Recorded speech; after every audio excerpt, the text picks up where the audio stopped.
All right. Let's get it.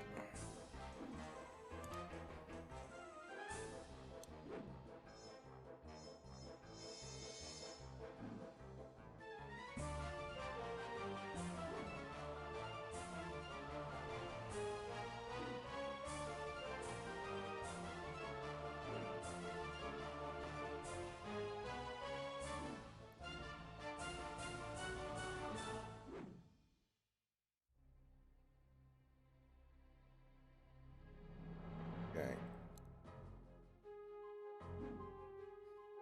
Max will be along shortly. He had to step out for a second. Alright, so we're going to beat the game tonight, pretty much no matter what. I only have 3 sections left. So I don't see any way that I don't.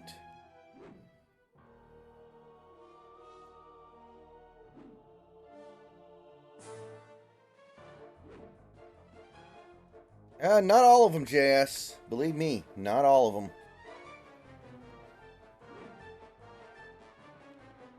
Some of them.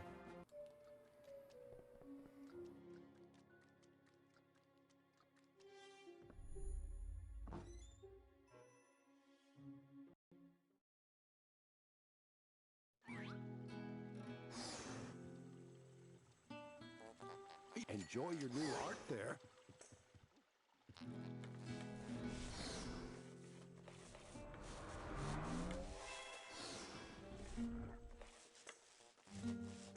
Okay, I got a rose.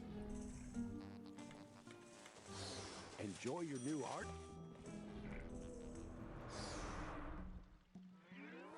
Nice! Now I can get Edgar's cards. Hey, have you seen any really big playing cards around here? Now that takes me back. Poker night with the guys. Man, I miss those dogs. Uh-huh. So the cards, you know where they are? Oh, right. Well, I do know about these 4 lost queens, but that's all. Can't do much with 4 queens, can you? Those are exactly the cards I need. Where are they? Forget about it. They're guarded by some pretty nasty characters. Not to mention El Odio. You're better off just hanging out here, turning your head just a teensy bit to the left.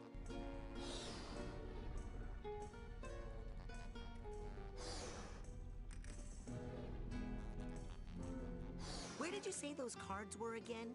Forget about it. They're guarded by some pretty nasty characters. Not to mention El Odio. I think I hate that bull a lot. Oh, trust me. You'll hate him even more as time goes by. When he first trapped me in this alley, I thought he was only mildly annoying.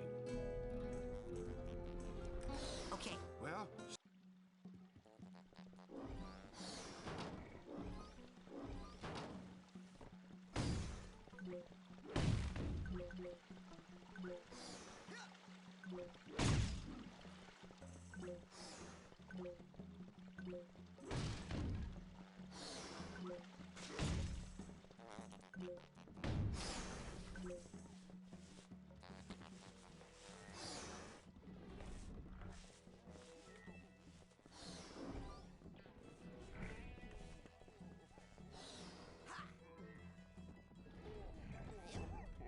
I need the schemer trunk tag for this guy.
Wait a minute.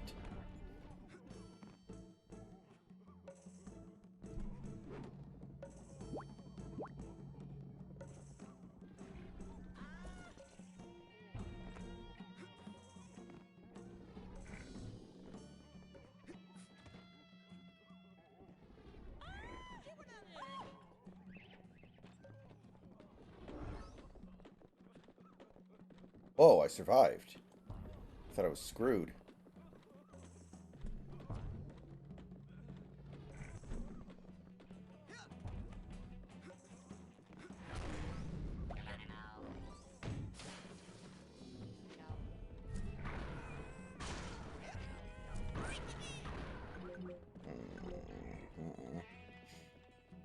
Yeah, Santi told me about that earlier, Big Country. I like Silent Hill, but I don't really have time. Even if it's a short game.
Nice.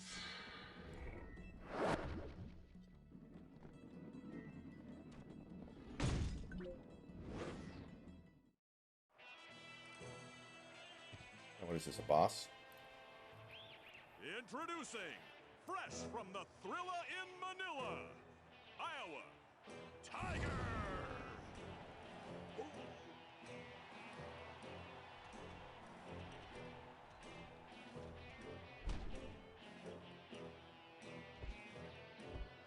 Wake up, little man. Time to go nighty-night. I am awake. Good, because it is bedtime for you, snack size. What are you talking about? You will fight me for my card, yes? Well, I am looking for some cards. Then, small fry.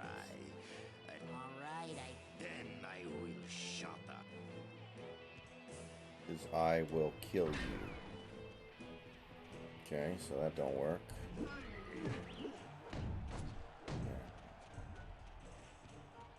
Um...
Avoiding the tiger pouts requires some serious tumbling skills.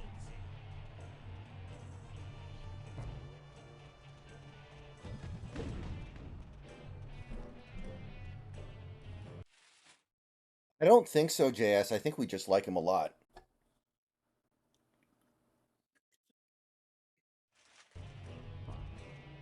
I think the team likes him.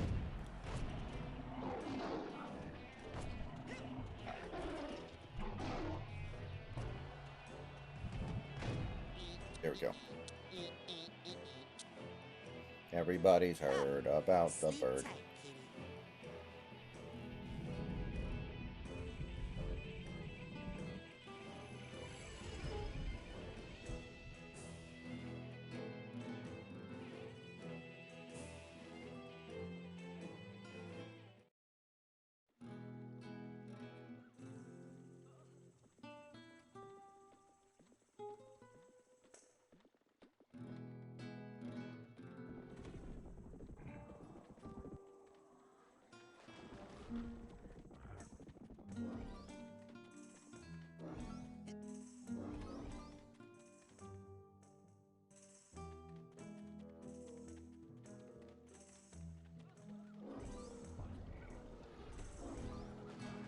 I need the purse tag here.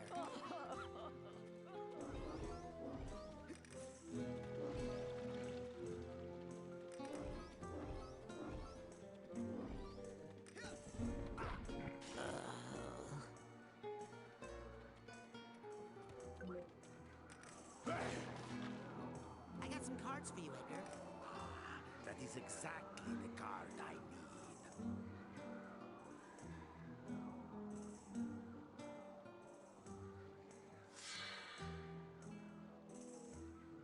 Please, boy, I must have those queens. Okay, that was pretty easy.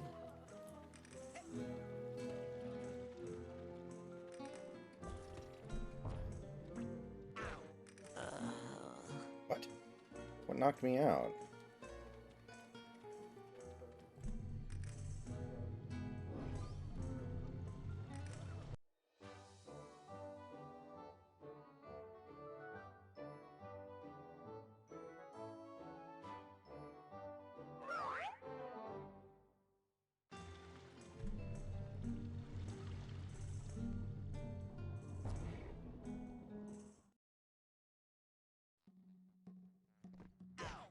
Oh, shit. Okay, wasn't expecting that.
Yeah, I saw another dog selling art up the street.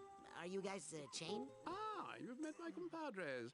When we were young art dogs, we would run wild in the street together. But now, Why don't you guys just make a run for it? you couldn't understand. El Odio imprisons us all. Art is the only escape. And today is the only day that it's going to be this cheap. All these prices go up tomorrow because of tourist season.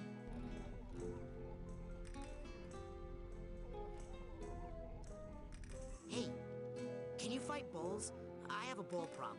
Sorry, artist here, delicate hands. And anyway, if you are talking about Elodio, well, there is of course only one man who could handle that much bull.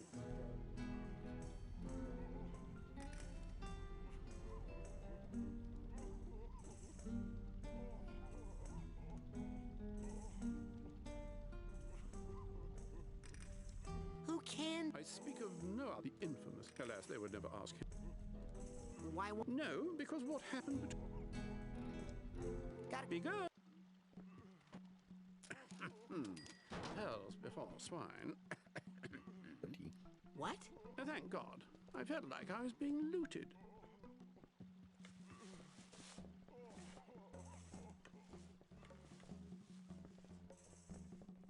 Where can I hang this thing?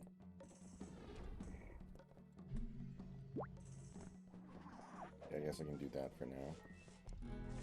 What? Listen, okay, years ago, when Edgar was a bard, while he was sitting for the port, who was none other than the top, he seduced the dancer, and since then, Whoa. Yes, that's what we need around here. Tell me that. Yeah, but since I think that ding. he gets it done. As a collie, I know how. It's like being forced to wear a golden robe with a diamond. Gotta go. Hells. Thank God. I felt like I was being looted.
Got it.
Can't get a good grip. Can't get a good grip. What?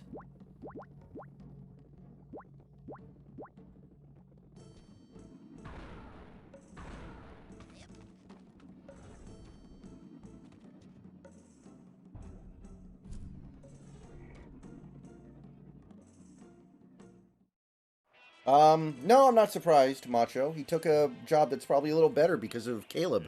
Introducing, fresh from an astonishing victory at the Killings and Billings, Dragon!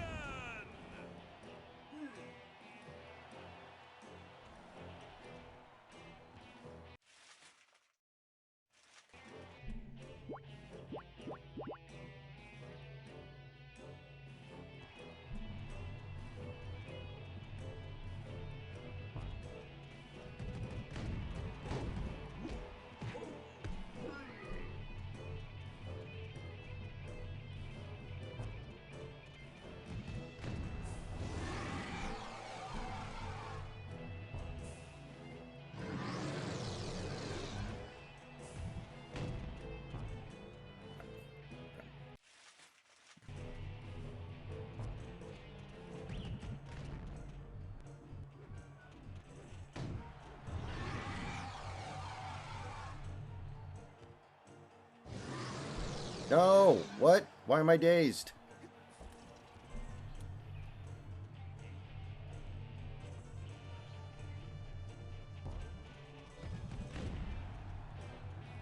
It's pretty rare you lose your head coach and you keep coordinators, honestly.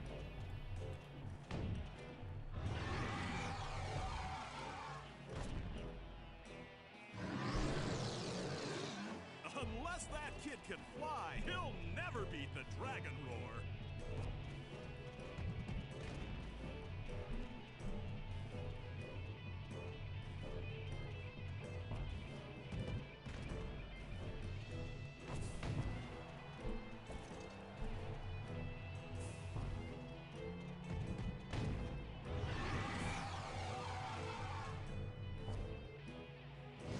You'll never defeat the tender, crisp bacon cheddar ranch.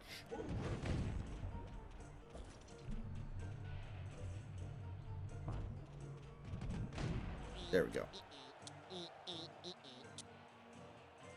Soon they'll be dragging your ass out of here. Hey, are you awake? Did you hear that?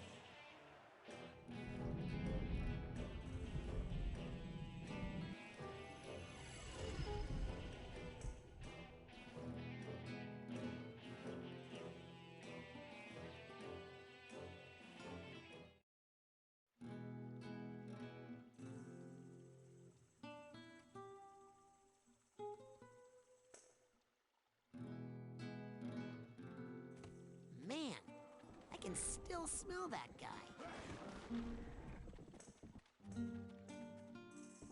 Here you go, Edgar. Perfect. One step closer to her.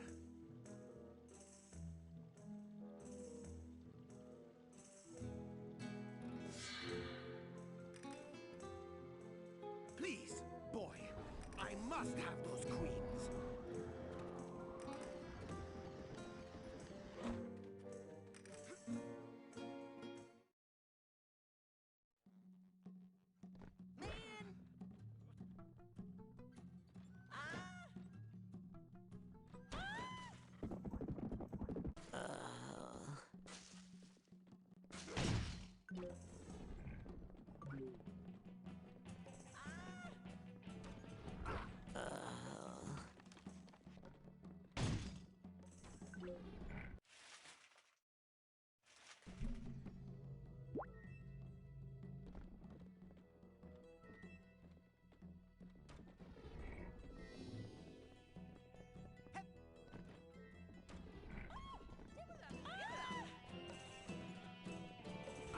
Oh no!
Ah.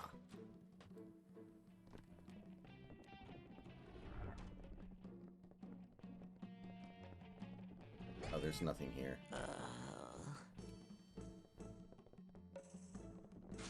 Get it? Yeah, that would work well.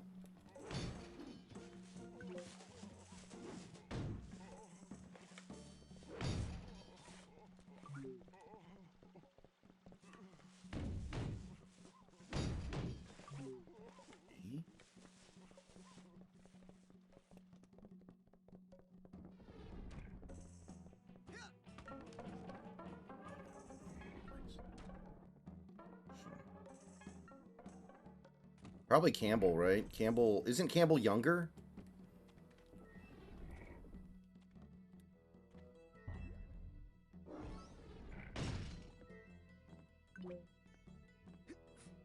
Watch it. Damn it.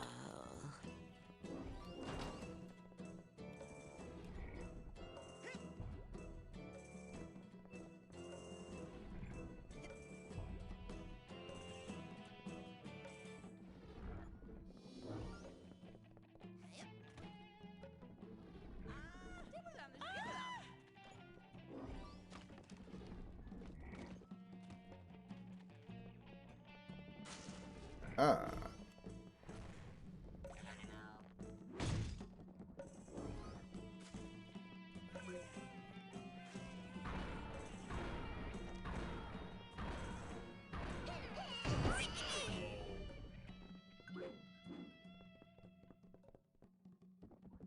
Wow, they're actually really close.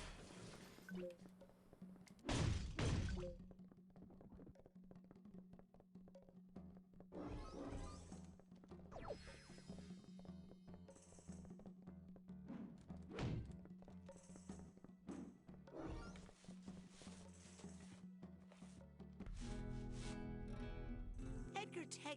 Famous. You don't give. Look, I'm sorry, but eating lunch every day in the art teacher's room does not make you a famous painter. Anyway, you only did that to hide out from the school wrestling team. Hey, there's no. Oh, what do you mean? What? Oh, you got a problem? No. Oh, you don't think I'm... Why? Because I'm a... Hey, we can't all be... Has Edgar? No way. In fact, he took them all the... He cost the team... Why did he choke? No. Edgar's girlfriend, Lon Heckley, was worthless. The other team just tossed him around. Oh, man. Oh, yeah, not me. Sheesh. Hey, I got some... So tell me that he... No, he cost... See ya. Yes. Well, maybe you can write it off on your taxes as a loss. A catastrophic loss, even. Ah! Ooh, so bad.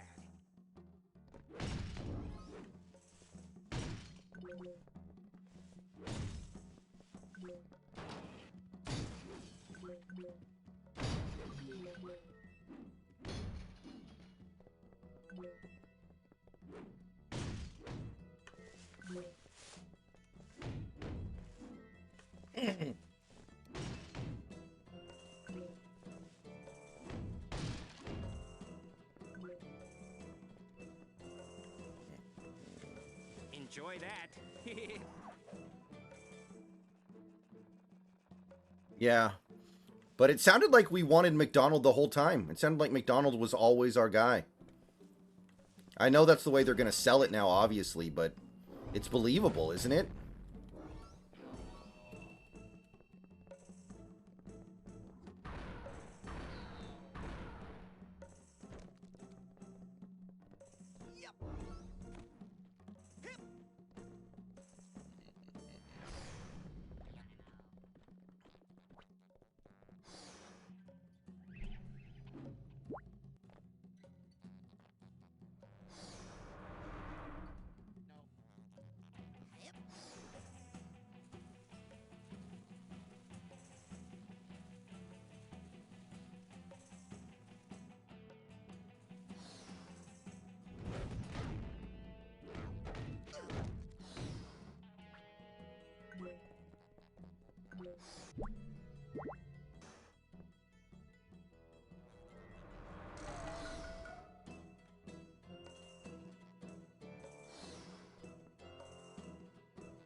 La lucha.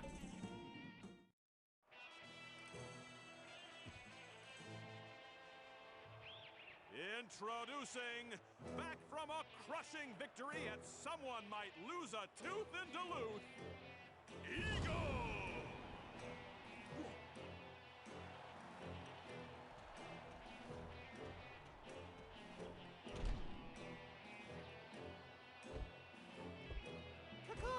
That's it. Caw-caw.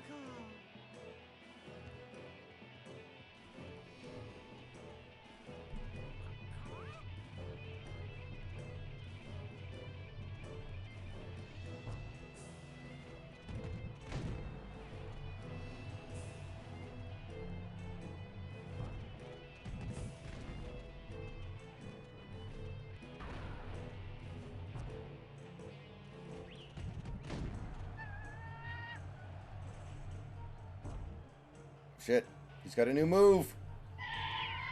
Ah, nice try, fucker. You old fucker.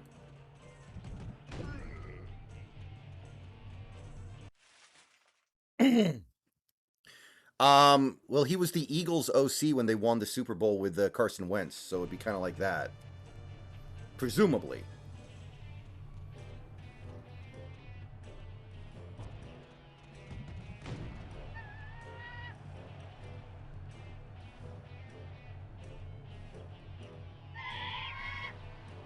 I think it was West Coast.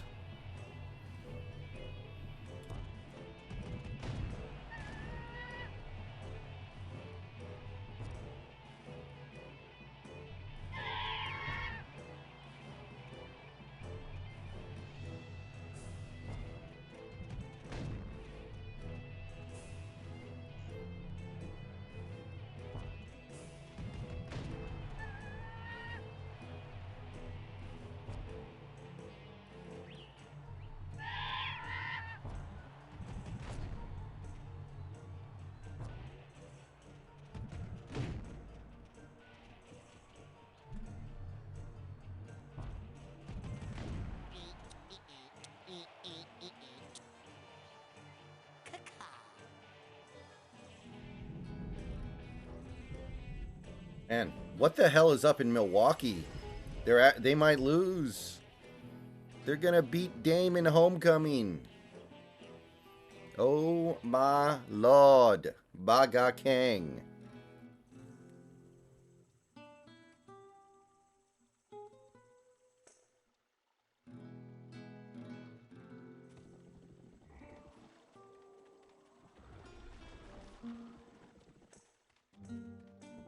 Here you go, Edgar. Perfect. One step closer. He's at the store. He'll be back.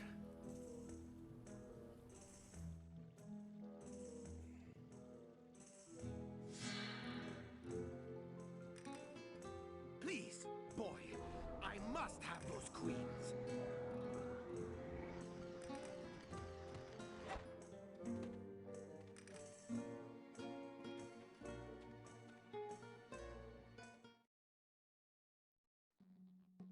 Yeah, I have 12 Man for Life. I don't really care. I don't get involved in that stuff. Come on, guys. Life's too short.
I'm starting to feel like I'm back in high school, which is weird because I'm only 10.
Hey, Snacks. I'm in VC, by the way.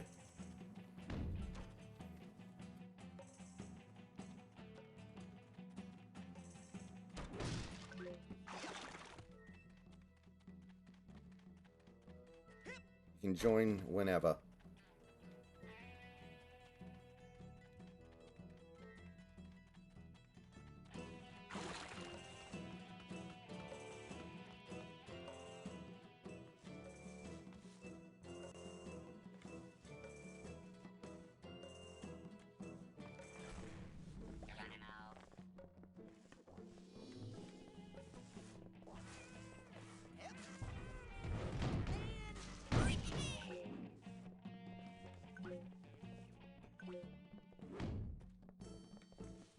Oh, this is the Dalmatian dude. See ya. Yes, run. Okay, yeah, I already bought his crap.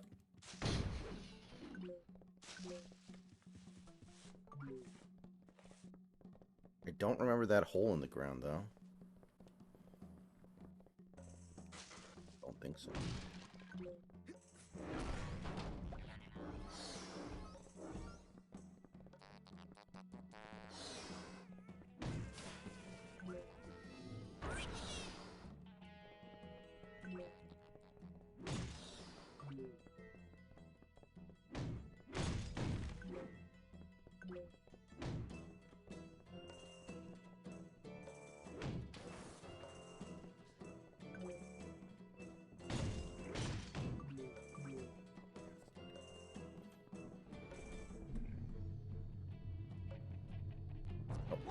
Nothing here.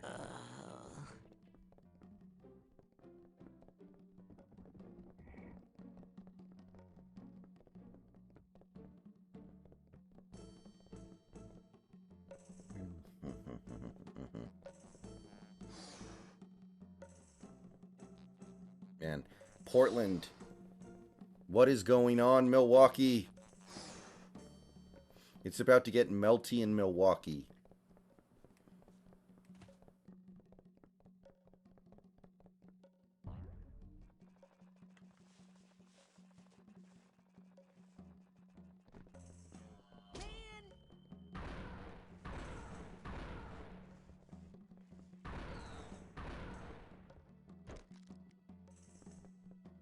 Eventually, I'll do something like that. No hurry.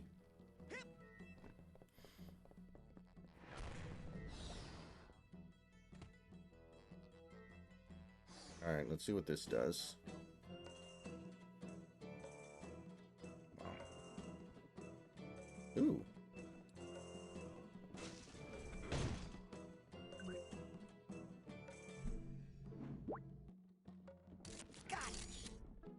Where to God, if I...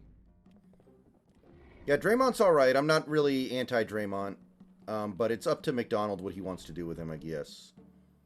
Ooh, I think that's the last card. Yes.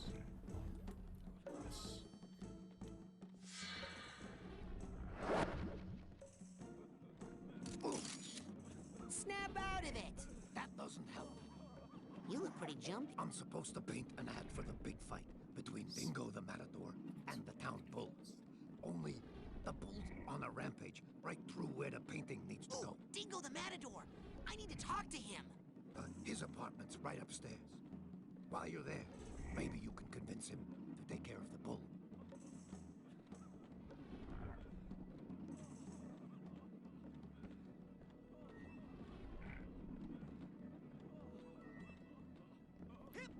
All right, I'm still eating, Yeah. but had to come in here right away because you can't make this shit up. Next up, I just got an ad break on your stream.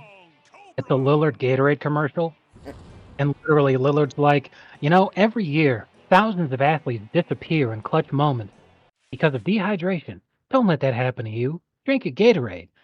And meanwhile, clutch moments, Lillard is disappearing as we speak.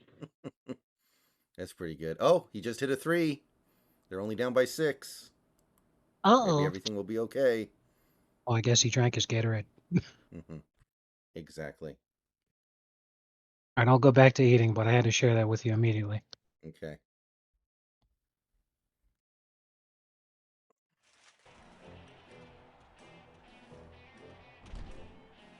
Brando, I'm mostly just impressed he was able to find a wife at all. That's not easy. Edgar, nice headgear, freak. What? What? You suck, Tegley. You can't beat me.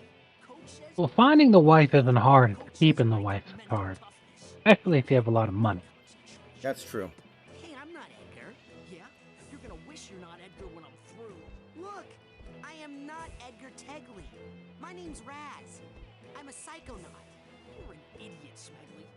Coach says you're I already have it ready to go, Austin. I just haven't had time to upload it. Seriously, I don't want to have to hurt you. Well, since you'd have to Whoa. break my concentration. They're showing a very long commercial for the new Ghostbusters movie on ESPN right now.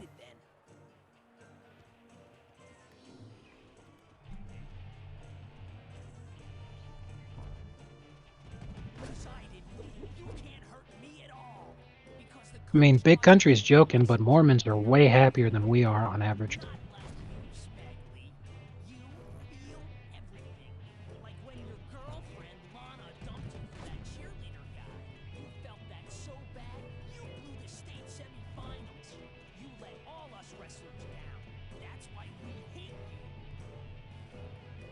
Okay, there's going to be some trick to doing damage to this guy, clearly.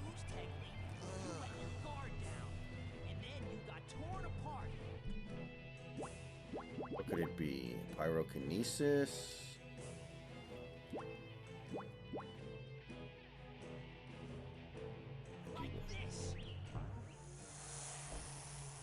Yes, JS, Leslie Jones is in it. She plays Harambe's ghost. No, they're bringing back all the old actors. And they're bringing back the Indian guy from Eternals, I guess. Wow, this commercial's been playing for like 3 minutes. Okay, there we go. It's finally over. Yeah, they're bringing back fucking Dan Aykroyd and Bill Murray, I think.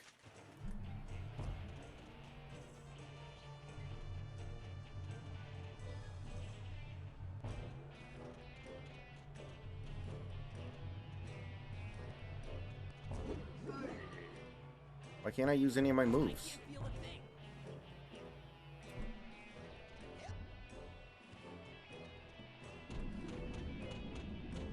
He sees me as some little nerd. Look at that. That's funny.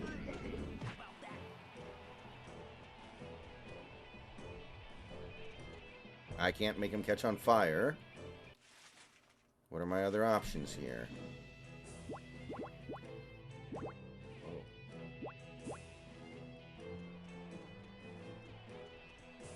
Oh yeah, sweetheart. You're really dead now. What? Oh, that didn't do anything. How's that feel? I'm not getting anything. I must be out of range or something. Oh, does that hurt? I'm not getting anything. I must be out of range or something. Oop. Alley-oop, Portland. When it's game time, it's pain time, people.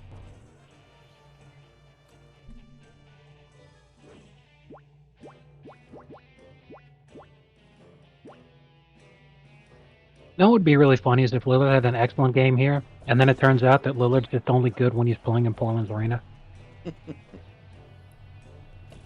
Suddenly everything makes sense.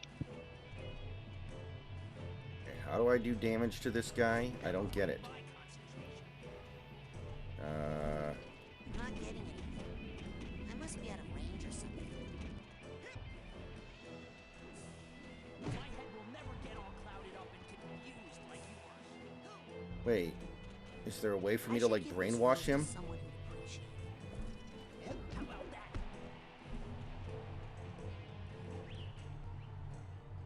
Okay. I'm telling you, it's impossible. Let's see if eventually he says something funny that reveals his weakness. Says if you stay focused, you can't be beat. Okay, how do I break his focus? I don't know what it could be. Like, not... Let's use the bacon. There's that smell again. Agent Krell. Maybe if you were a higher rank, you could get some side. Oh. I need to read. Affirmative. Alright. I think I need to go back to Cruller to get a power or something. There must be something that I can get here.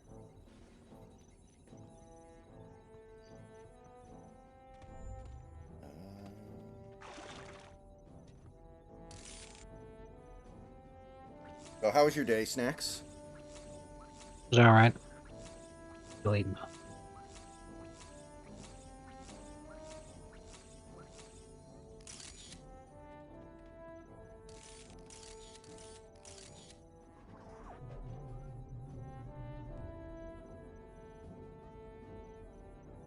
Chris Middleton for 3. No good. Dame with the rebound for 3. No good.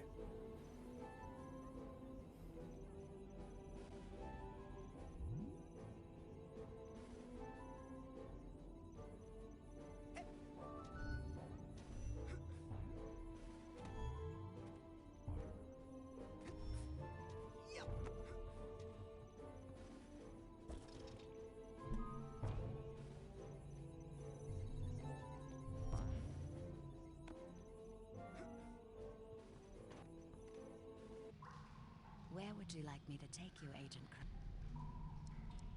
Drop me on. Oh.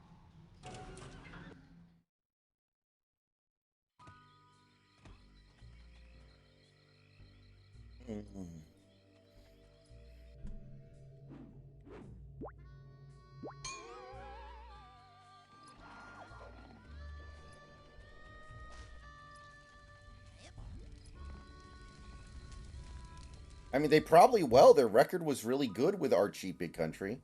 I'd be surprised if anything else happened.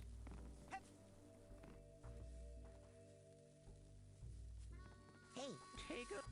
Now with that, you can change the colors. Now, you take that psi core there, put it together with 9 psi cards, and you'll have yourself a brand new psi challenge marker. take it. Excellent choice. What else can I do you for? That's it for now. All right, go get more air.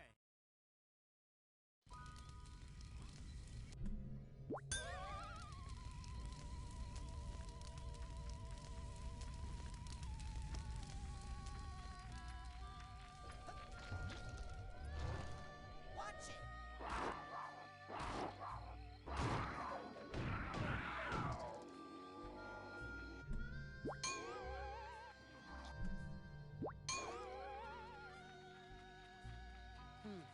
I'm not picking up anything. Must not be any deep arrowheads nearby.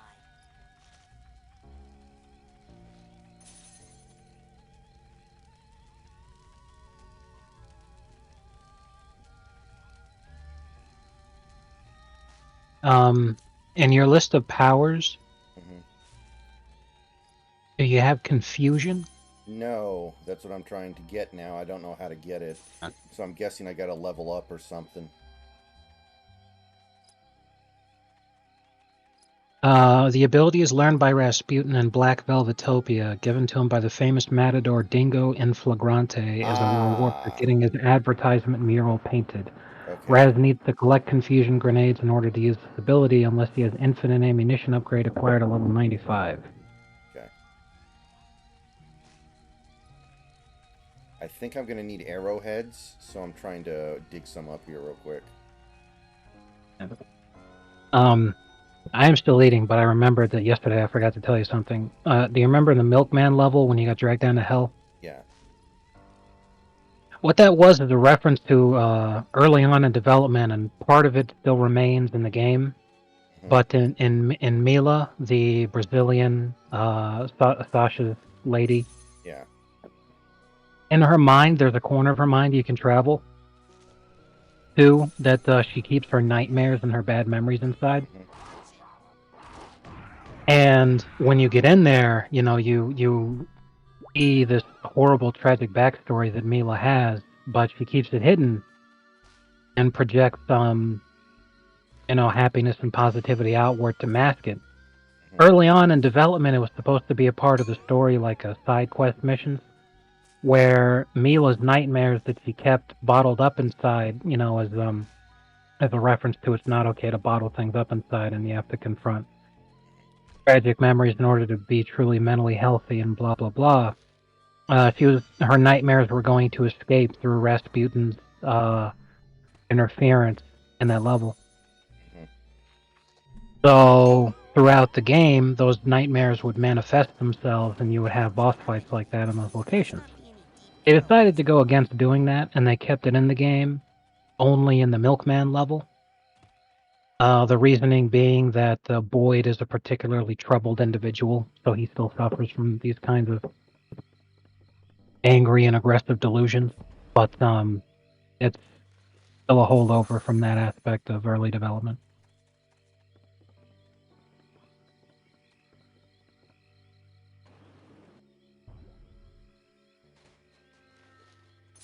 Makes sense. I can dig it.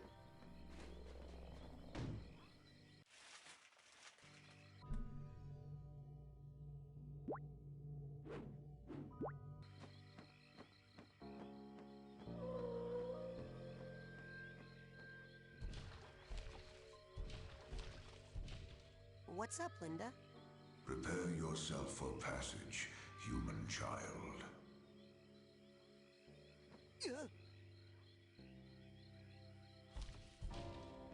Be right back.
Finally done eating.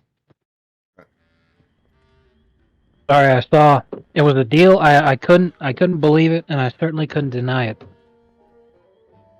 When I was at the store getting soda, I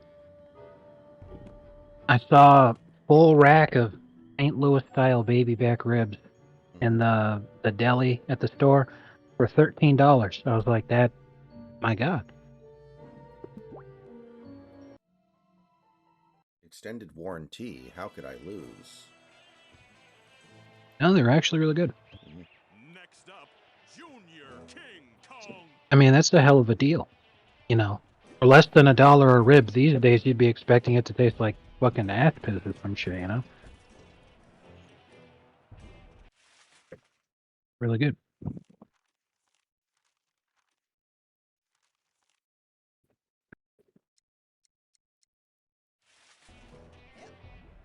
Okay, so we have a little bit of a problem here. I don't have the right power to beat this guy. And every time I load back into this world, I'm immediately fighting him. Yeah. Listen to me on this one. I think you may have to intentionally lose. Okay. Sure. And I think after that happens, if I end up being wrong, then, you know, so be it. But I think that's the ticket. Get ready to learn Chinese, buddy. Exactly. My own prediction for how I think things are going to go with Russell Wilson is that obviously the Broncos want to move on from him, but it's impossible to actually. Like, I don't. think they want to just eat the contract and cut him. That's just too much money.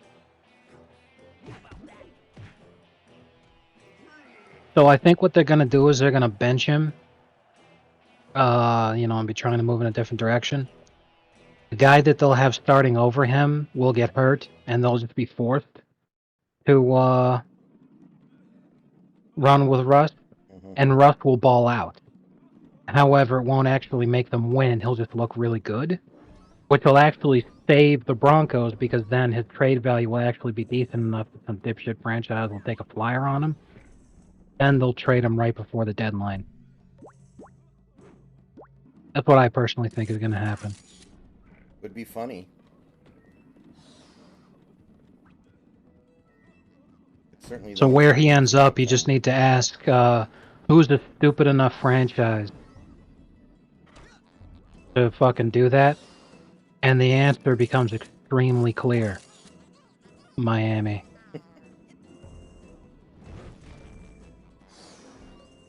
Russ would I be so fucking bad in Mike McDaniel's system, it's not even funny. Yes, I completely agree with you. And that's what makes it so fucking tragic, is that they'll look at this season and be like, the only reason we didn't win the championship with how elite our offense was is we just needed a better quarterback. Who can make the plays when you need them most? Really not the guys that throw a pick on the 1 yard line with the fucking Super Bowl on the line.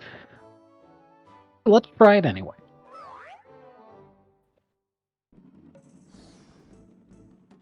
So yeah, that's my prediction.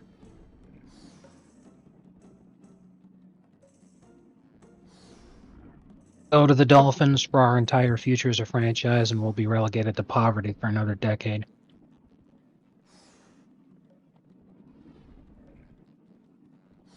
The only plus side is that Tyreek Hill will get the opportunity to impregnate Russ's wife.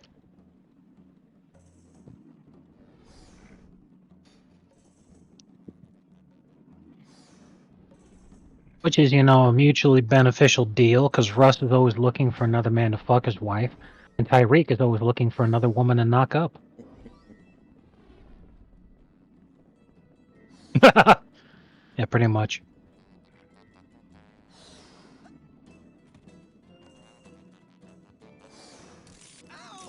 You must be the towel boy.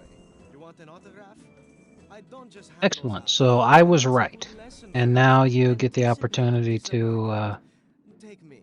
I'm the greatest get the confusion. bullfighter who's ever lived. Yet my upcoming match against the town bull has received virtually no marketing support. A towering advertisement was supposed to have been painted just outside my window. But as you can see, the job hasn't even been started. I think that bull is trampling anyone who tries to paint on the wall. Maybe you could stop it. So instead of challenging the bull before a stadium packed with screaming women, you want me to fight it on the street in front of one dog and one child wearing a crude towel boy disguise? That's a terrible idea. Here's a better one. You go get that billboard painted and I'll reward you handsomely, which is how I do everything. As an advance, I'll give you one of my secret weapons. Use it if anyone gets stubborn. Okay, here we go.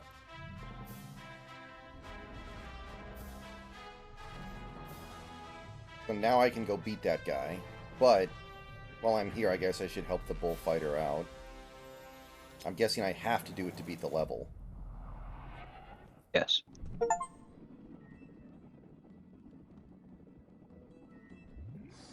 Okay, upper R.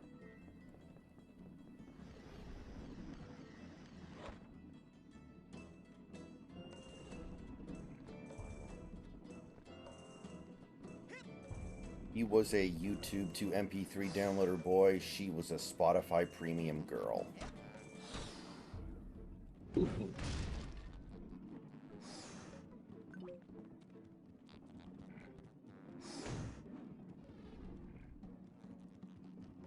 He was a Teen Titans boy. She was a Teen Titans Go girl. Oof. Alright, let's try this out.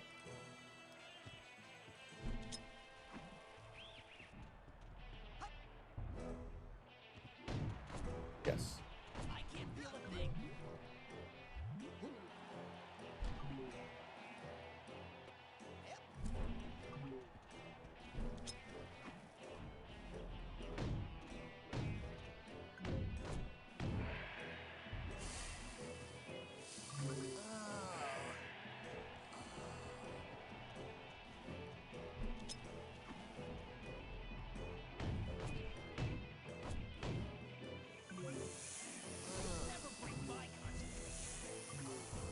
Really, Macho? You get Spotify Premium as a discount when you're a student?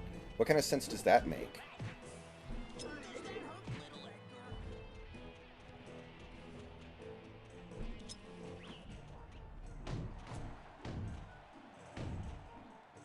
My head will never get all clouded up and confused like yours.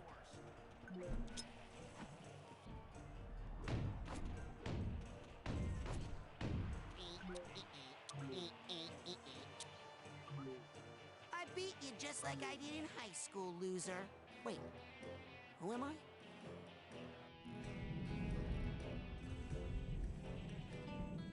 Yeah. That's another cool thing if we hire Mike Kafka. He looks like a Vulcan.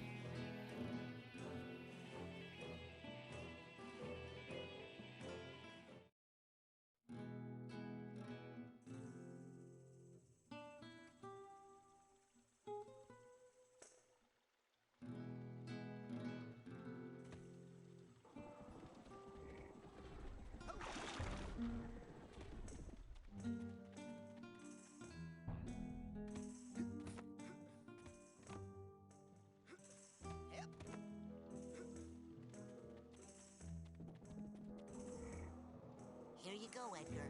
The last card. Thank you. You said you would get them, and you did. Not everyone is as true to their word, you know. Well, now you can finish your tower. Yes. Now this can all end once and for all. I think the Ravens have gone as far as they'll ever go with Lamar Jackson.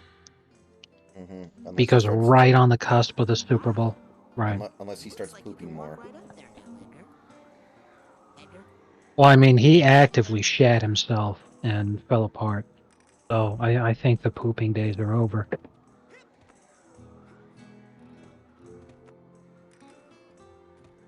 All right, Dame to Lopez for 3. Bang! It's a 1-point game with 3 minutes left. Milwaukee might survive yet.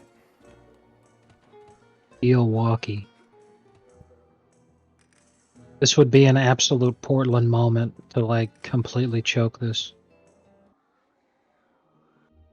I knew you They have would no save business me losing someday. here. He just won't let me go. Tell me, how did you kill him? Kill who? El Odio. I didn't. Ooh, what's up, El Odio?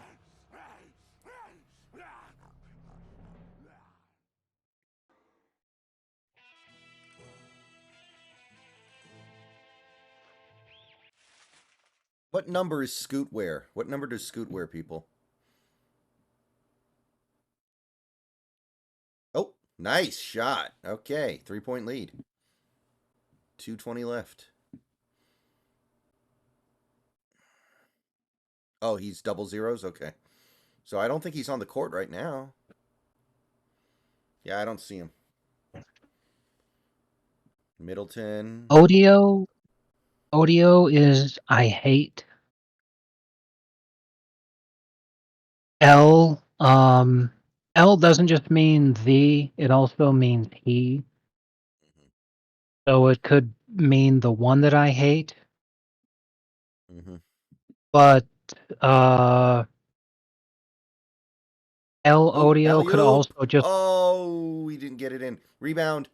Back out. Come on. Sharp, sharp, sharp. Nice pass. And he blows the layup. 3-point game. Portland still has the ball. It's turnover. Okay. Milwaukee with 3 points. Down 3 points with 1:20 left. Dame dribbling around. Doc Rivers throwing a fit on the sideline. Dame drives in for a dunk. Wow. You don't see Dame dunk that often anymore, I feel like. He usually saves his legs. Shaden Sharp, 1-on-1 at the top. Brings the screen over. Switches onto Middleton. Oh, he threw it away. Oh, he might have gotten it back. Scramble on the floor. Ball on the ground. And I think it's going to be Milwaukee ball. That was an ugly turnover. All right, let's see what we got here with the El Odio. El Odious.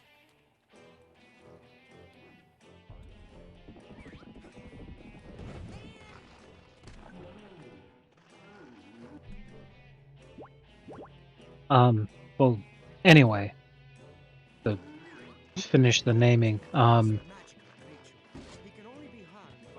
it could also mean like the like the status of hating kind of a thing. So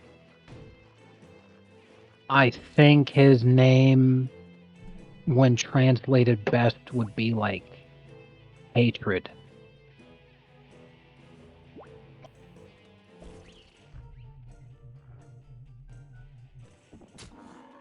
Oh. I'm surprised that worked.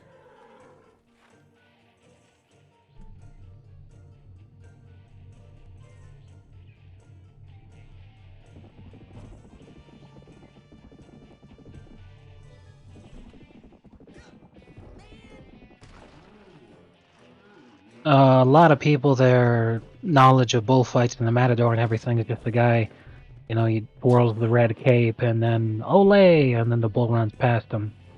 But the point was to kill the fucking thing.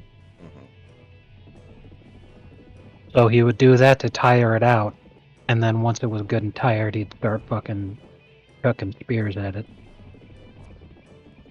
Makes sense to me.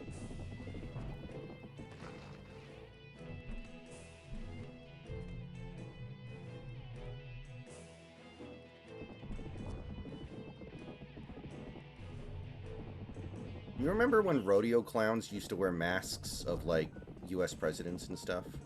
And then after Obama, they forced them to stop doing it? Yeah. Can't get a good grip. Ooh, okay. Milwaukee down by 1 with 53 seconds. I shall now finish this beast off easily. Edgar, listen. There is no Elodio, no Lampita, no Dingo. What?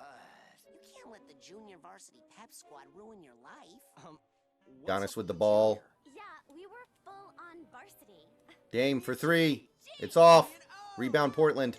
They stole my happiness, my life, the state semifinals. And Giannis off the turnover with the dunk. Wow, that happened quick.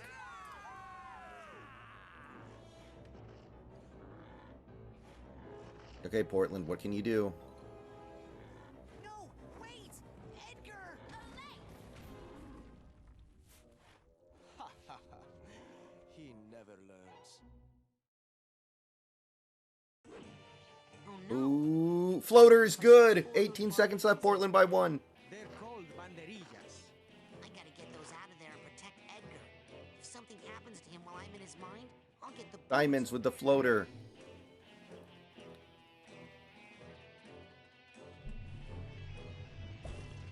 Can't get a good grip.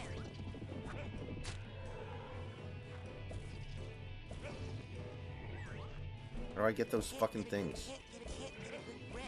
Why can't I get those fucking things out?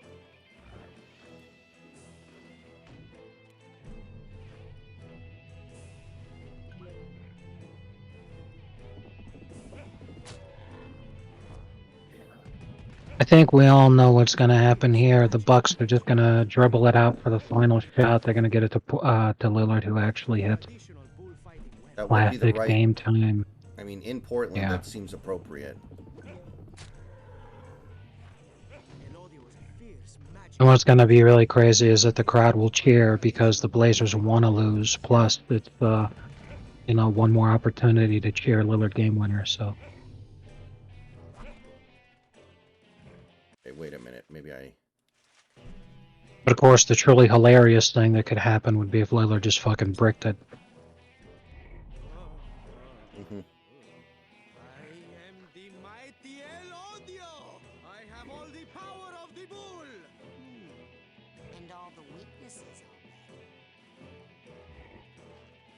bet. Look out! Here comes Elodio. That means throw a spear at him, Yeah, and you'll kill him. I figured. Now he has the weaknesses of a bull, and I can kill him with a spear. Okay, Nobody why can't, tell I him he can't, can already kill him with a spear. I can't grab the spears.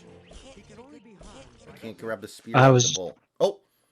Oh. I think Dame just missed, and Portland got the rebound. I think.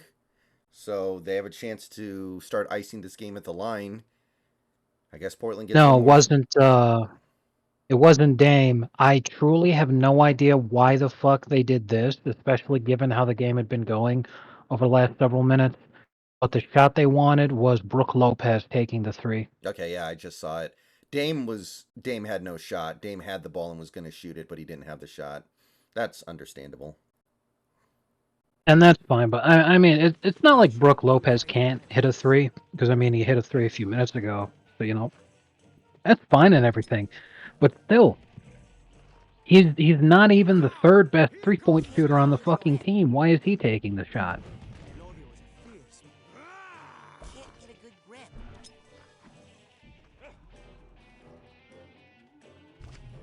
Ah. Okay, I see what we got to do now. I get it. Look out! Here comes Elodio!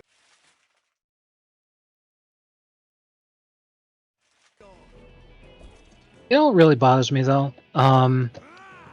Consider that 3-point shooting is more prolific than it's ever been before. You know, that's great and everything, but there are a lot of big men who are taking threes who should be taking mid-range shots. And as long as you could hit the mid-range shot at a greater than 50% accuracy, that's still a worthwhile shot to take. In terms of points per possession, efficiency, and everything else, that's still a good shot. Okay, here we go. Portland inbounding with 5.6 left. Is that Brogdon inbounding? I think it is. And they're going to get the ball in, and it's going to be a foul with 4.6 left. Watch him choke. It's certainly a distinct possibility.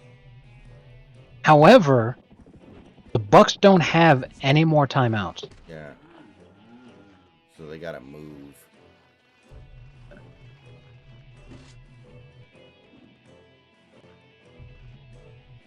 So this could easily end up being like they don't even get the chance to take the last shot. It's like a contested half court. And okay, he's lining up the first one. It's good.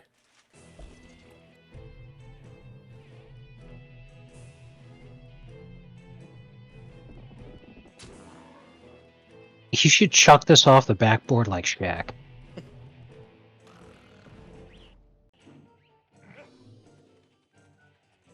Well, he made them both. Yep. So now the Bucks can only tie and send it to overtime with a 3. They got enough time. But yeah, but I think it's going to be a garbage look no matter what ends up happening. Giannis is fouled. They're not even going to let him get the 3. Wow. They're really doing this shit. That is the faggiest fucking shit. I hate that so much. I hate this. I truly hope the Blazers find a way to lose this game now. That is disgusting. Well, the Spurs didn't do it, and look what happened to them, you know? Think about it like that. Yeah, I know, but like, still doing the foul game a win when you're leading is like the biggest bitch move I can imagine. Doing it when you're behind and you're trying to catch up and win the game, that makes sense. You know, it's still annoying to watch, but doing it when you're leading? It's like playing Haka when you're winning by 30 because you're trying to get the point differential for the in-season tournament. Like, please kill yourself. Yeah, I need ammo I need concussion grenades. Giannis bricked. He bricked them both. Oh my god. Giannis fucking hardcore joke. He bricked them both. Oh my god.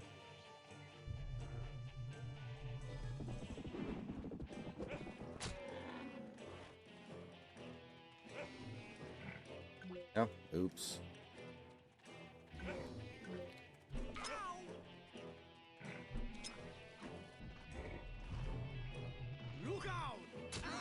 Okay, there we go. There we go. We finally did something right. All right. Portland wins. Milwaukee in ruins.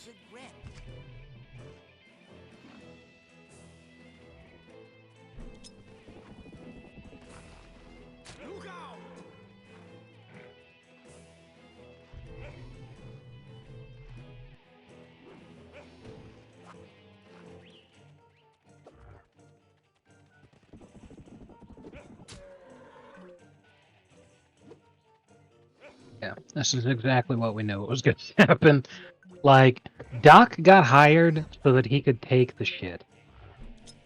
Like, because think about it.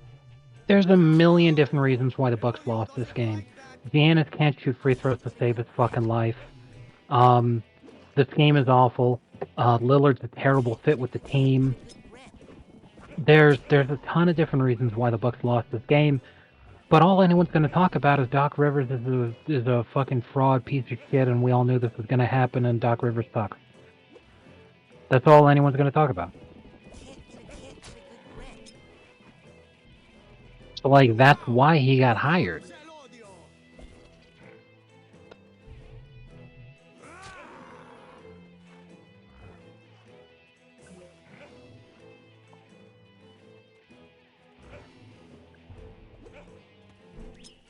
I thought it was pretty funny when he killed Edgar earlier. The fucking look on his face. It was pretty funny. Okay. Also, this is one of those moments where we've really got to laugh that the Blazers managed to do what the Cavs couldn't in 2011. All right, we got his ass. Nice. You can look the other way, whether you're a brother or whether you're... Whatever. Edgar, look at them. They're too pathetic to hurt you anymore. Can't you just let it go? How embarrassing. I can't believe I was hung up for so I mean, I totally understand why Edgar was upset about this whole thing and mentally broke down. Like, that broad is clearly the most attractive in this game universe. Was this going to be like the Foxford comic where he punches the girl after finally getting fit? Yes.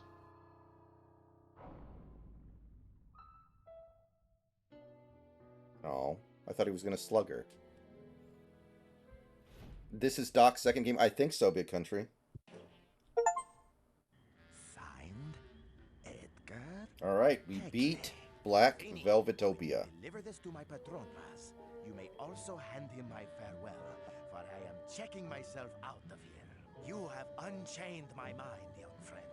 So before I go, I'd like to show my gratitude by painting you a real work of art. No bull? You make light of my mental problems. You know what's really funny? I have no rage.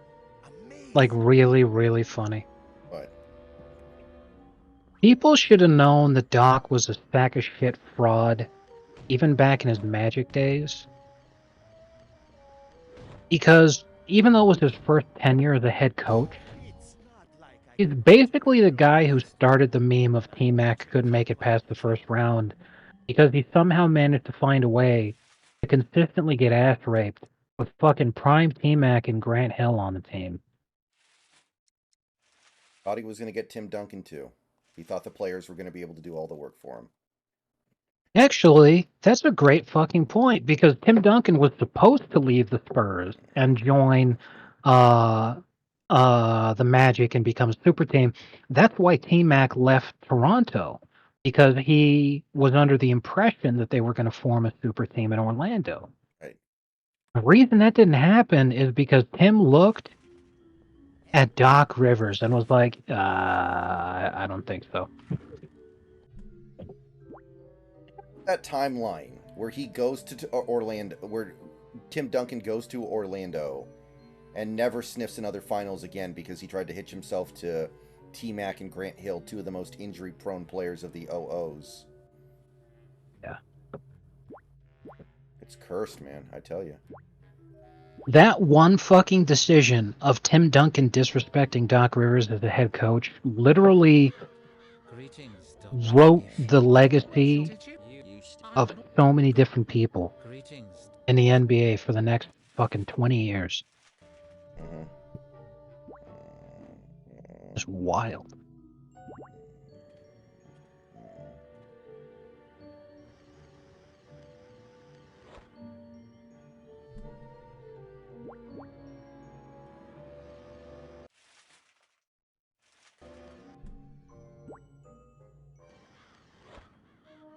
Greetings, Dr. Labotta. Good Here we to go. see your face. I see you're wearing your favorite jacket. If I may say so, your claw is looking especially menacing today. Up to the secret laboratory, then, is it?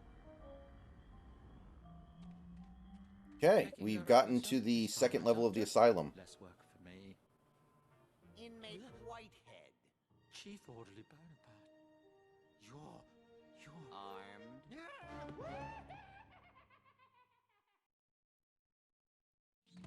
Well, here I am.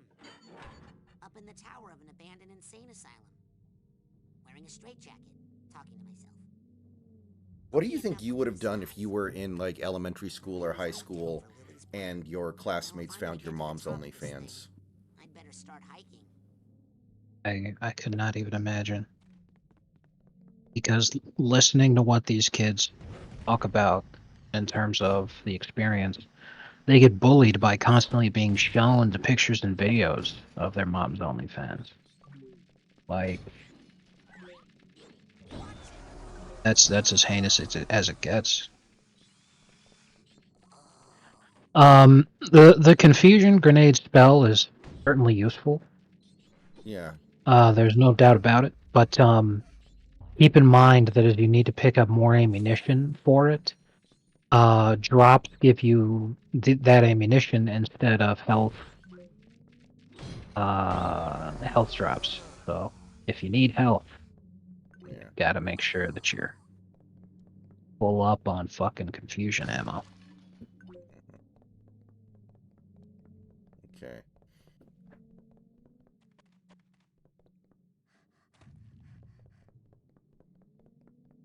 Basically, whatever it takes, it's my intention to beat the game tonight. Now, I do have something to do pretty early in the morning tomorrow, which is not ideal, but I think we can pull it off. I'm not too worried.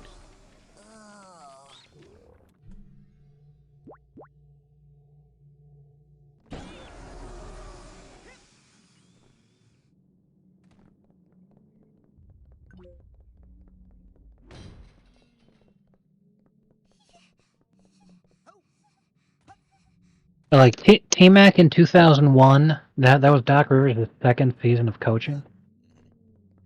Back in 2001, even though the team was extremely mid, like they finished 2 games over 500, for fuck's sake, 43 and 39. They finished 7th in the Eastern Conference. And they got absolutely wiped out by the fucking Bucks in the first round. And the Bucks is the team that should have made the finals that year. But Tim Donaghy, that was one of the series that he famously rigged because the league wanted Allen Iverson versus the Lakers in the finals. And they didn't think that Milwaukee, with Ray Allen, was as exciting a team. Wouldn't do as good for the ratings. So I say all that because, yeah, Grant Hill, 4 games into the season, he got hurt and was out for the rest of the year. But T-Mac, finishing 6th in MVP voting with his team being absolutely awful, still finishing 6th, and winning Most Improved Player, played a hell of a fucking season. Oh yeah, he's had some incredible years. I think his best year is on the level of Kobe's best year. And in spite of all of that, they barely finished any better than the season previous, when their best player was instead a young Corey Maggette.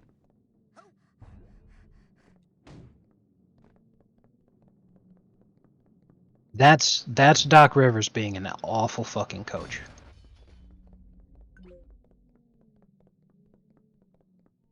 Because, like, yeah, they ran up against the juggernaut Bucks team, but still, like, holy fuck. It's dreadful.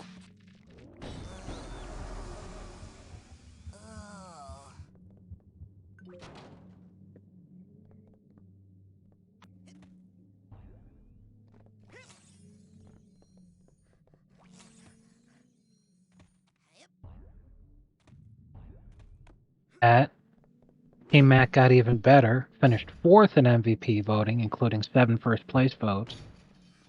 And Mike Miller was actually getting pretty big. And then they still barely did fucking anything. Lost to the fucking Charlotte Hornets in our last season in Charlotte. That was Baron Davis, right? Was even on that. Yeah, that was Baron Davis. That's it. Baron Davis, Jamal Mashburn. That's all it took to clean Doc Rivers' clock. That's just disgraceful. Grant Hill gets injured again, but he does play the most amount of games that he had played for the Magic up to that point with 29.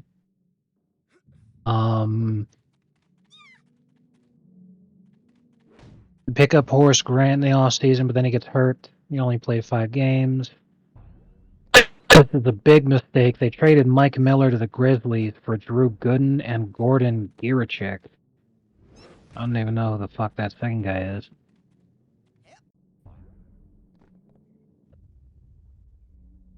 T-Mac wins his first scoring title, averages 32 points, which was humongous because this is a 2003 season, so we're talking extreme defensive excellence in the league.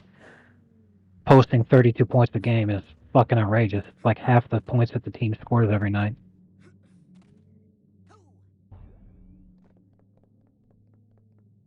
T-Mac finishes 4th in MVP voting, and wouldn't you fucking know it, This is the first year that Doc Rivers earns his fucking reputation. Because the Magic in the first round, and this is not because of injuries, this is just because of how much Doc Rivers sucks as a coach. They took a 3-1 series lead over the top-seeded Detroit Pistons, because they finished as the 8th seed. First round is the 8th seed. They go up 3-1 on the Pistons. And then they choke the 3-1 series lead. First 3-1 series lead, Doc Rivers chokes as the head coach. The fucking Pistons would win the championship the next year, and that was the first year that the Pistons began their long and storied Eastern Conference Finals appearance. Stretch.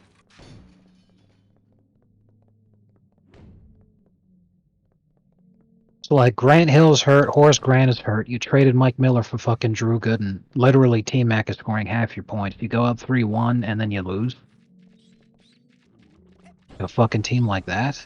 My God. That was before the Pistons got sheet, I think. Yes, they got sheet the championship year. Which is really crazy, because if they got sheed in the trade still, plus they drafted Melo, my God. Larry Brown and Melo would have killed each other. For sure.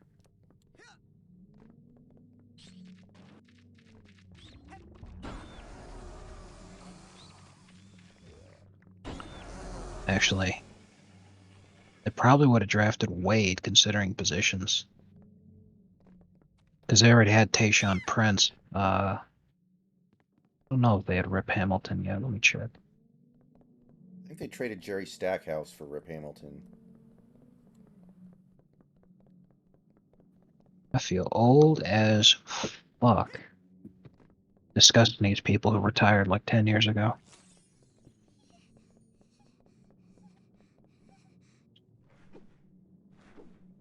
Yeah, they already had Rip Hamilton. Okay, so they already had Rip Hamilton. They already had Tayshaun Prince.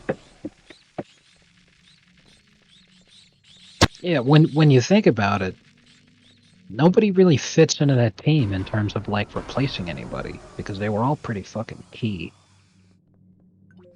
Mm-hmm. Which is why they traded for Sheed in the first place. If they ended up doing anything, what they would have done is draft Bosch and then not make the trade for Sheed. But Sheed was pretty damn crucial for that championship, so... Yeah, rookie Bosch isn't going to be as good as Rashid was for them. Absolutely.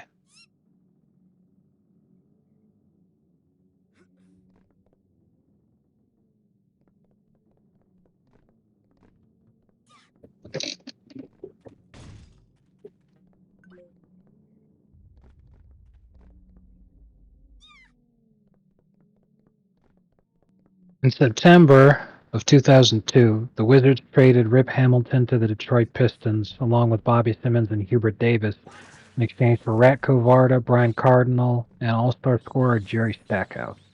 You're right.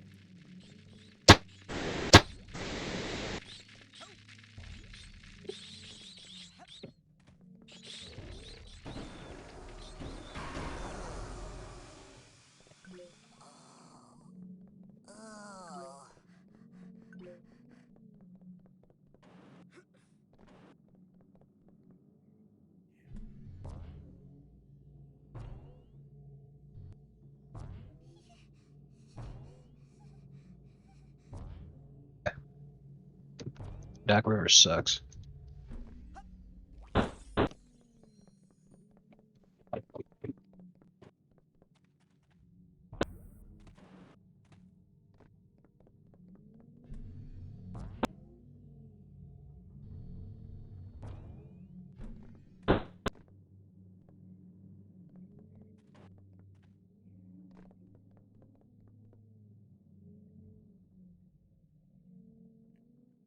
Here. No.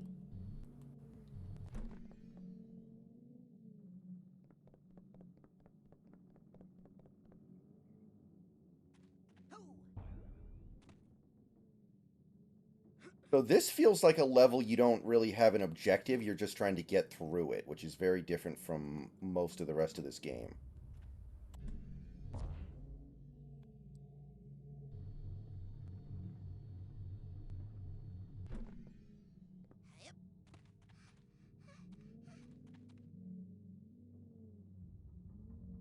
Wasn't that the Celtics team that was blatantly tanking for Durant or Odin? And then they got screwed with the 5th pick when they had like the worst record? I could be remembering wrong, but I think it was something like that.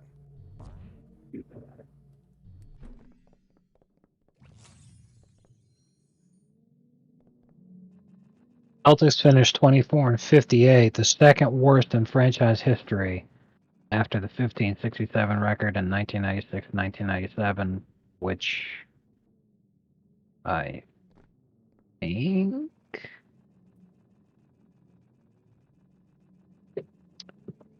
led to them drafting Pierce. Yeah, I think it was a 1997 season. He was in the same draft as Dirk. Yes, then. Because Dirk was right between 96 and 98. Because he just missed the boat on the legendary 96 draft. And then, wait, hold on. 97 was Tim Duncan. I think 98 was actually Pierce, Vince Carter, and Dirk. Yeah, that sounds right. Let me check.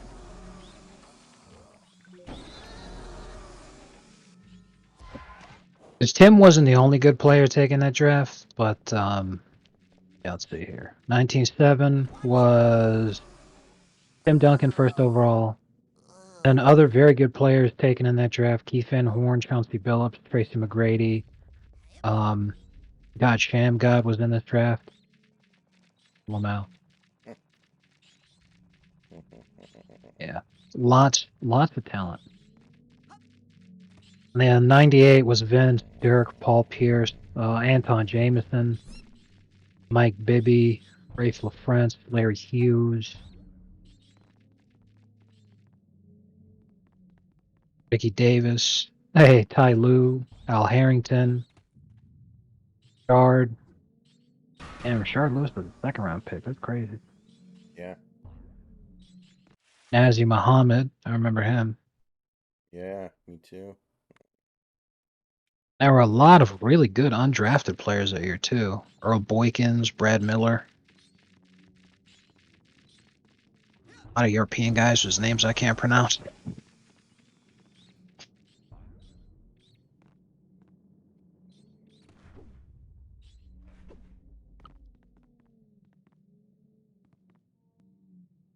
So yeah, that '97 season, if they were tanking, then that was for Tim Duncan. A lot of teams were trying to tank for Duncan.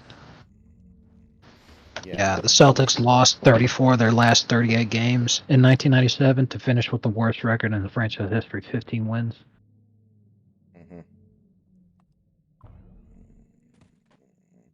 Yeah, they were trying like hell to get Tim Duncan. Shamelessly. I'll be right back. I gotta step away for a second.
Okay, we are back.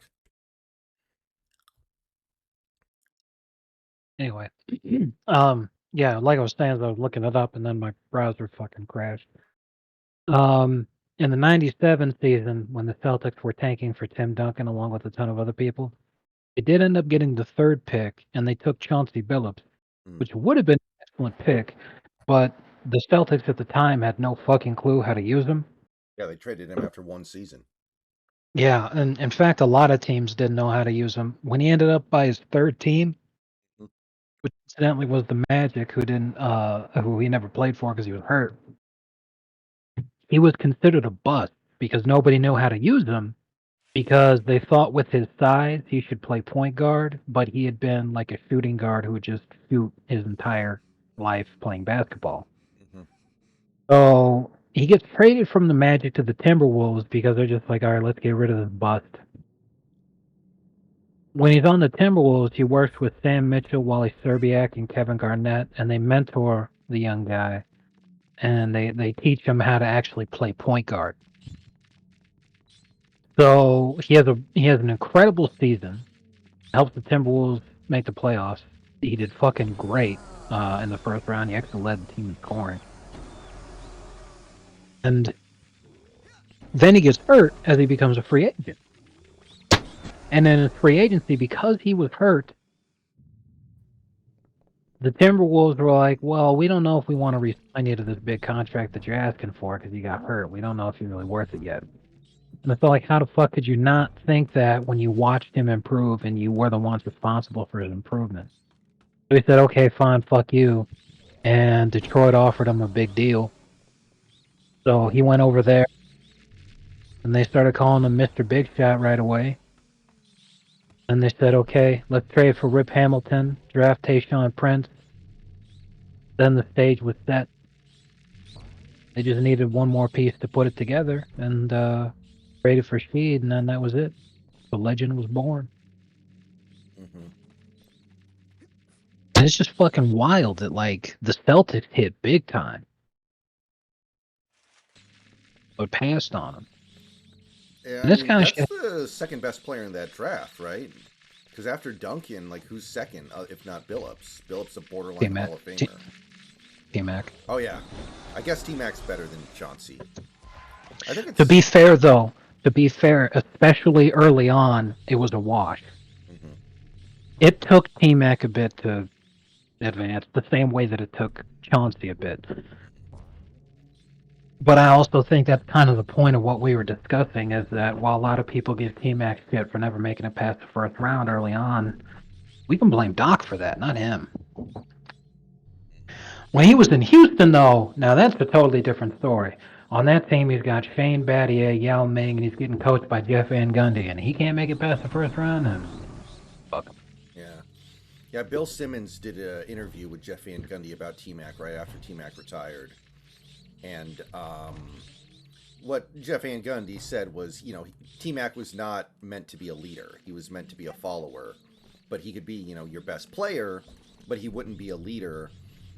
And I believe he said that when he was coaching the Rockets with T-Mac, the leader of the team was Chuck Hayes. Because T-Mac just wasn't capable of doing that stuff. So, of all people, Chuck Hayes was the de facto leader of that Rockets team. Pretty wild that it wasn't Yao, because Yao spoke perfect fucking English, as he hilariously made fun of Shaq for.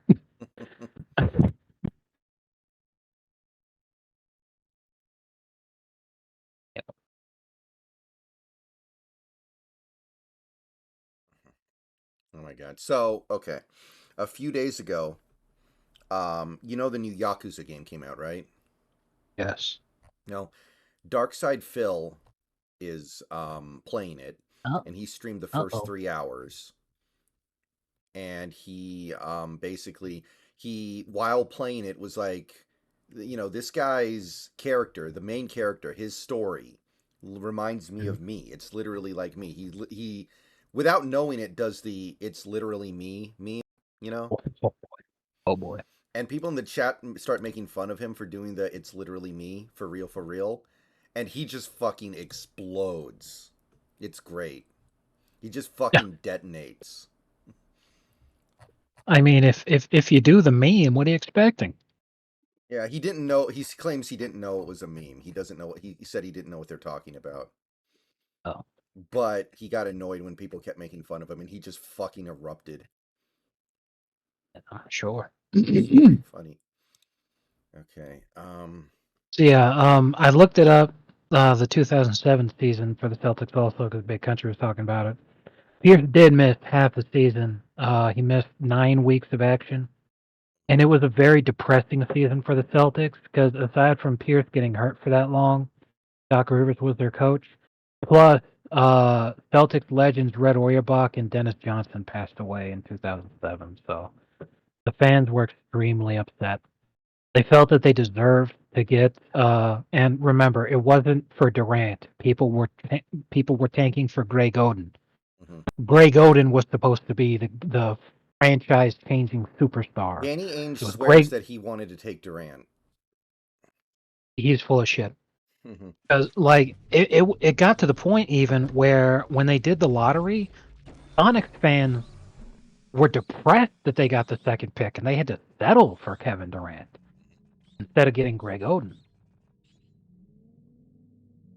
Because no one knew at the time that he was going to bust because it wasn't a matter of him not having talent or not having an NBA ready game. Because when he played, he was incredibly dominant. He looked amazing. It was just the constant fucking injuries because one of his legs was a few inches shorter than the other. And I don't know why the fuck people didn't think that'd be a problem. And the fouls. The fouls were not good either. Well, the foul that was just he never fucking played long enough to be able to get his mechanics under control, basically, Mm-hmm.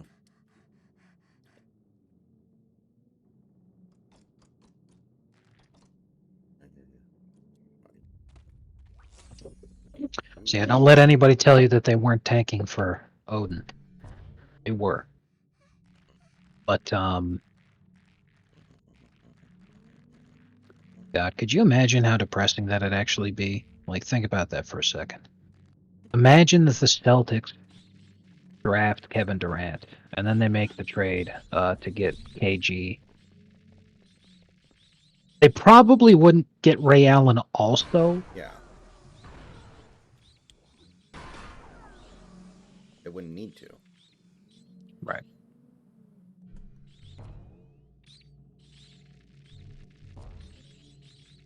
So yeah, fucking God, Kevin Durant playing fucking shooting guard. Would have been hilarious, but still, that would have Actually, been Kevin Durant's rookie year, he played a lot of shooting guard. I remember this. It was very controversial. And by controversial, I mean stupid. Well, the Sonics were intentionally trying to be ass pissed because Clay Bennett was like, if I make the team super bad, and the NBA will let me move them to Oklahoma. Almost.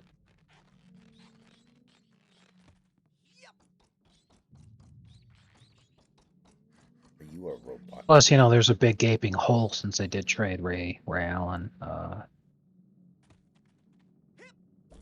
God.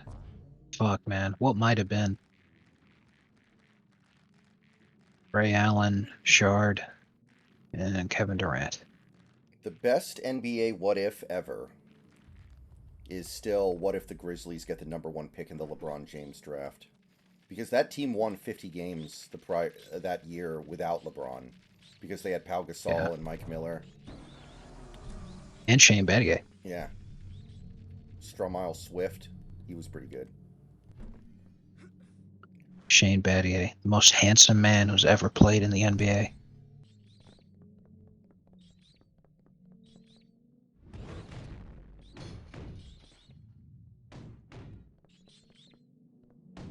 Oh, okay.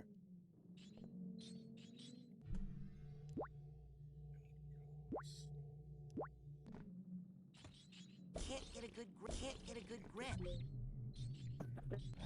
I think my favorite what if in the NBA is what if LeBron wasn't a bitch? Sure. God, what might have been?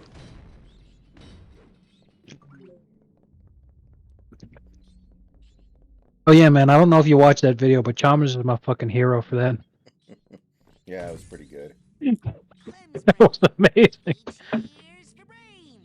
Those of you in chat that didn't see it, thank God for this. Mario Chalmers went on a podcast, getting interviewed, and they were asking him, "What was that about? That one time that LeBron snapped at you and he yelled at you on the bench?" And Chalmers was like, "I yelled at him for playing like a bitch. I told him to stop playing like a bitch." And apparently, the word "bitch" is a huge trigger word for LeBron because if he ever hears that, that's when the mask comes off and he starts freaking out. That's why he got Ime Udoka thrown out. Remember? Is because Ime Udoka said he was acting like a bitch, and then he got him fucking tossed for that. LeBron, I don't know if you guys remember this, but LeBron one time he got a fan thrown out of the building. It was a lady, and she said, "LeBron, how does it feel to be a pussy ass bitch?" And that was when he had his entourage yell at her and say, "Oh, shut up, woman," and all this kind of crap, and they had her tossed out for that. Call LeBron a bitch, and that's when he just snapped. There's that.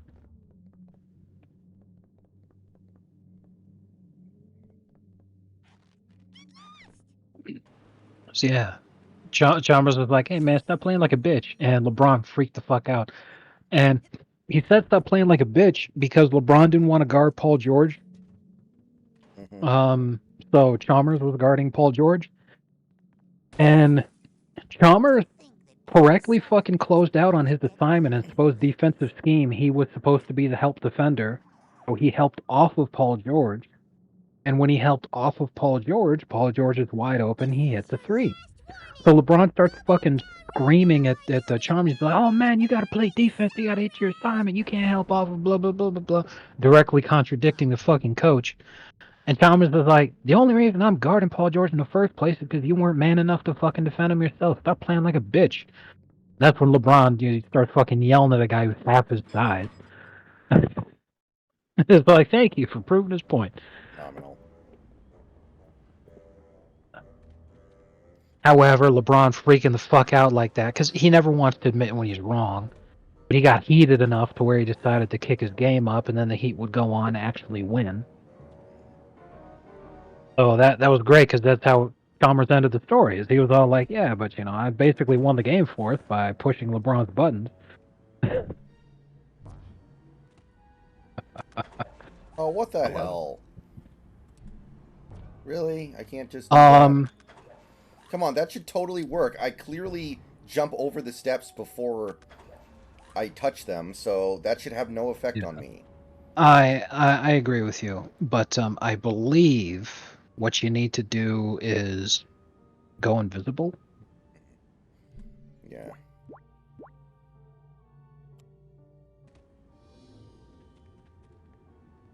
The game has checkpoints like this where it wants you to use a specific power because it's like this is important for you to have for later, blah blah blah. Right, And then here, just kill the fucking thing. No, use telekinesis to pick up the cage and yeet it off the tower to kill it. I'm trying to. It won't let me yeet it. I can't yeet it. Okay, then set it on fire. Eatus deletus. Based. I can't set it on fire either. Saying Watson, Durant, Green, Collison, Swift was a starting five last season. I believe that is correct.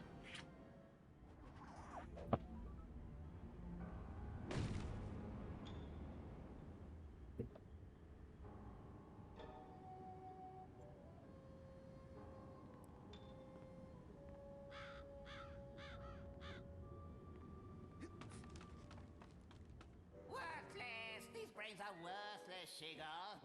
Just like the one in your head. No, they're nice. They're nice brains, Dr. Lobato. Really. They're too nice. They won't fight. I need killers. I need angry brains. I squeeze them. I poke them. I twist them. What do I have to do to make them fight? Maybe I should try my drill.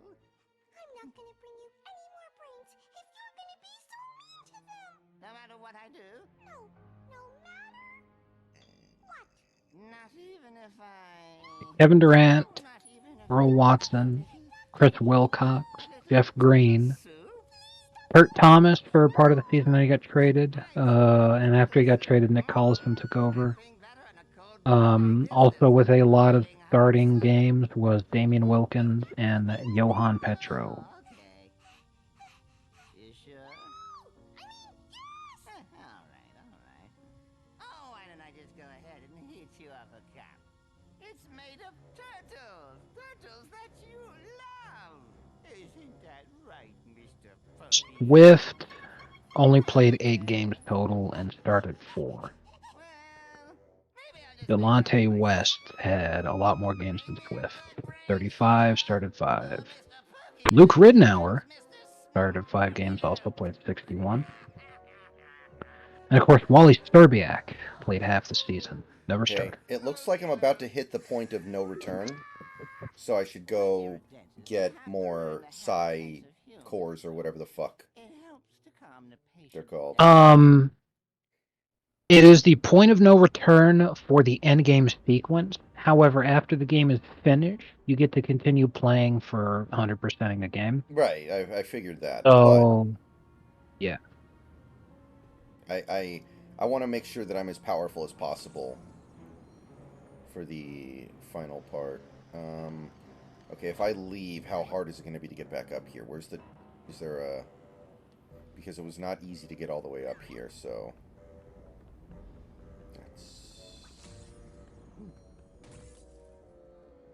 Oh, you're looking for little weasel thingy? There he is. Oh no, that's a jar. Never mind. Yeah. Let me see here. There's another jar. Welcome back to the thinking world, Mikhail.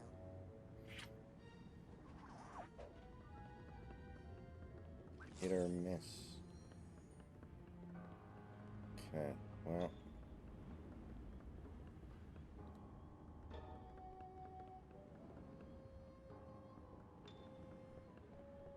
Let's see.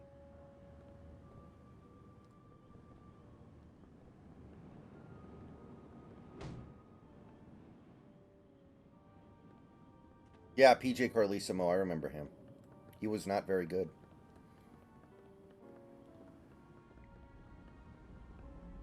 Well, I don't remember, sorry. I don't know if any of you guys remember this, what I meant to say. But Greg Oden, after he was officially done with the NBA, was arrested for domestic violence. His girlfriend was pushing his buttons. He had enough. And finally went upside her head after telling her to knock it off for fucking hours. And immediately surrendered to police when he arrived because he said, and I quote, "I already know how this shit gonna go." Happens to the best of us.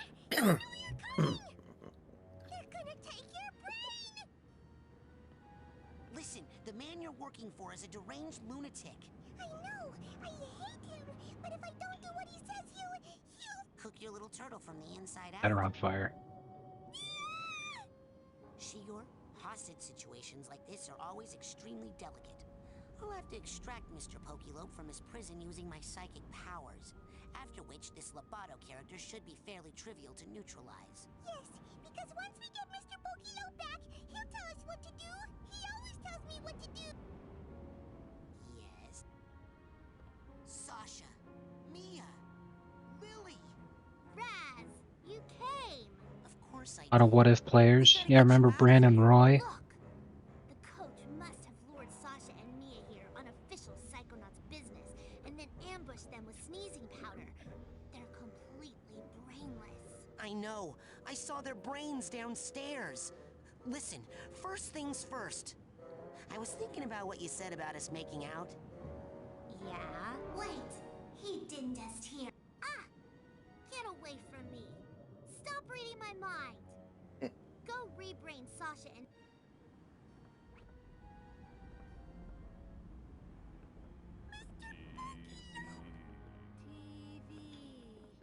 and... Wait, use clairvoyance on,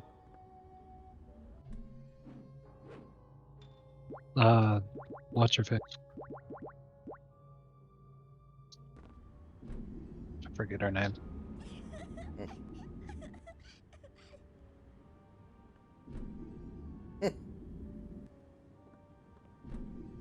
Yeah, see, Sasha sees a young him.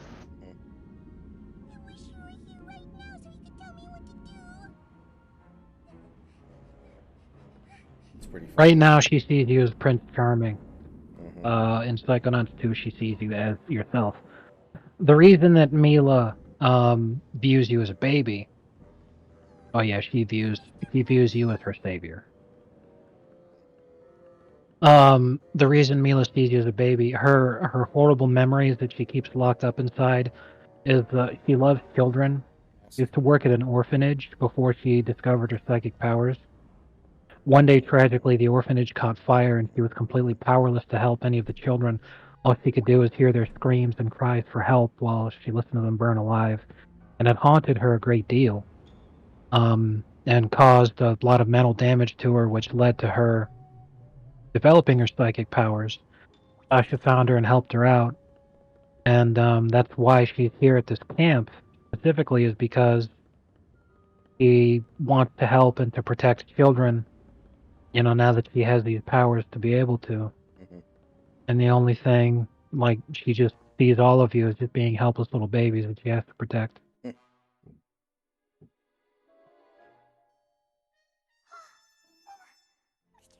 Bill Walton counts as a what if? Yeah, definitely. Imagine if Bill Walton, like, never had to deal with injuries and just played 82 games a year. Like, they literally won at least one championship with him, even with all the fucking injuries. So, especially during the 70s when the ABA was taking a lot of talent away.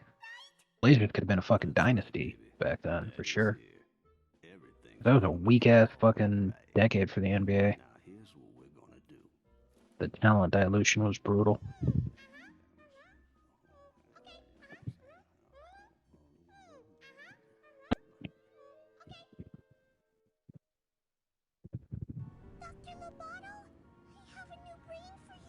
Okay, it looks like I actually don't need to worry about the point of no return, because I can still do the upgrades that I need. Oh.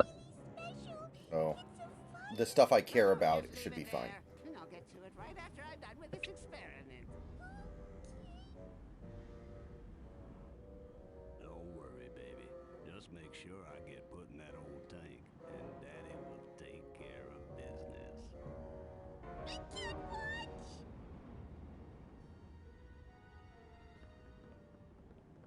So, did you say they knew I was coming?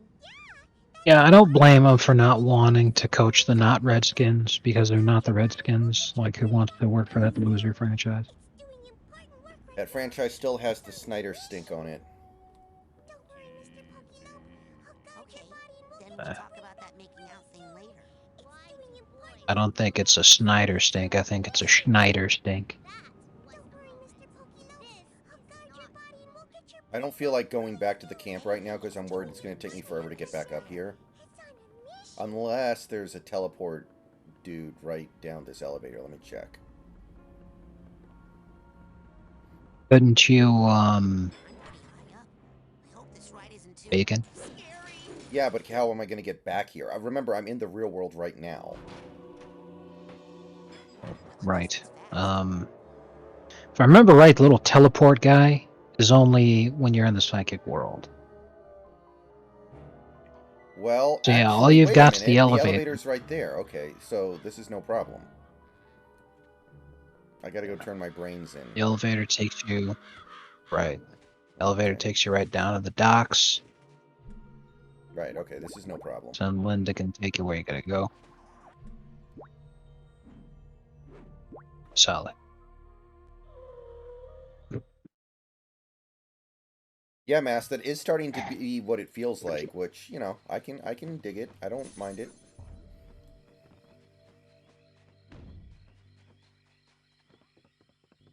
I mind it.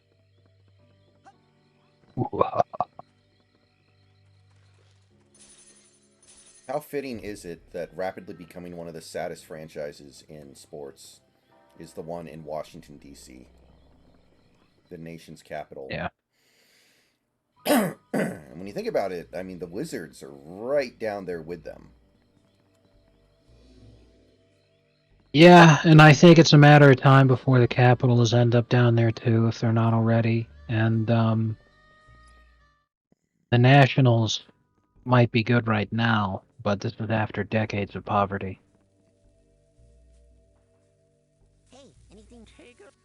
Now with that, you can change the... Now, you take that... drink. Now, you take that side But man, a Washington basketball team hasn't been relevant since Jordan played for them. to the big-headed kid with the gloves. What else can I do you for? That's it for now. Okay, do you remember where I go to turn in my brains? Come on back. Is it with Cruller? I'm assuming it is. I don't know who else it could be. Yeah, I want to say it's in Cruller's base. There's got to be a wing to the base. It's the brain room you deposit them in. Let's go to Yes.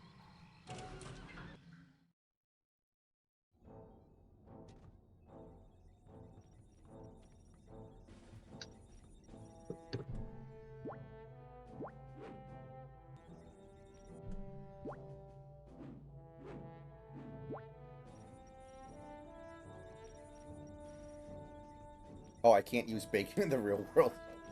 Right. I just wanted to see what he would say if I summoned him when I'm in his base.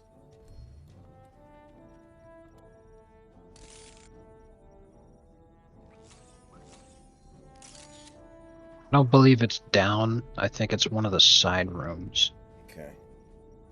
Let me take care of this real quick, though.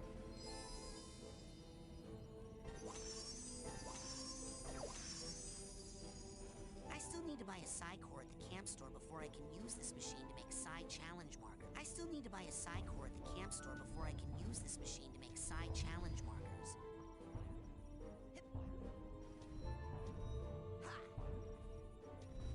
It me. It literally me. I'm gonna send you a DM. Okay. Okay, where's the side room? There we are. I think that's it.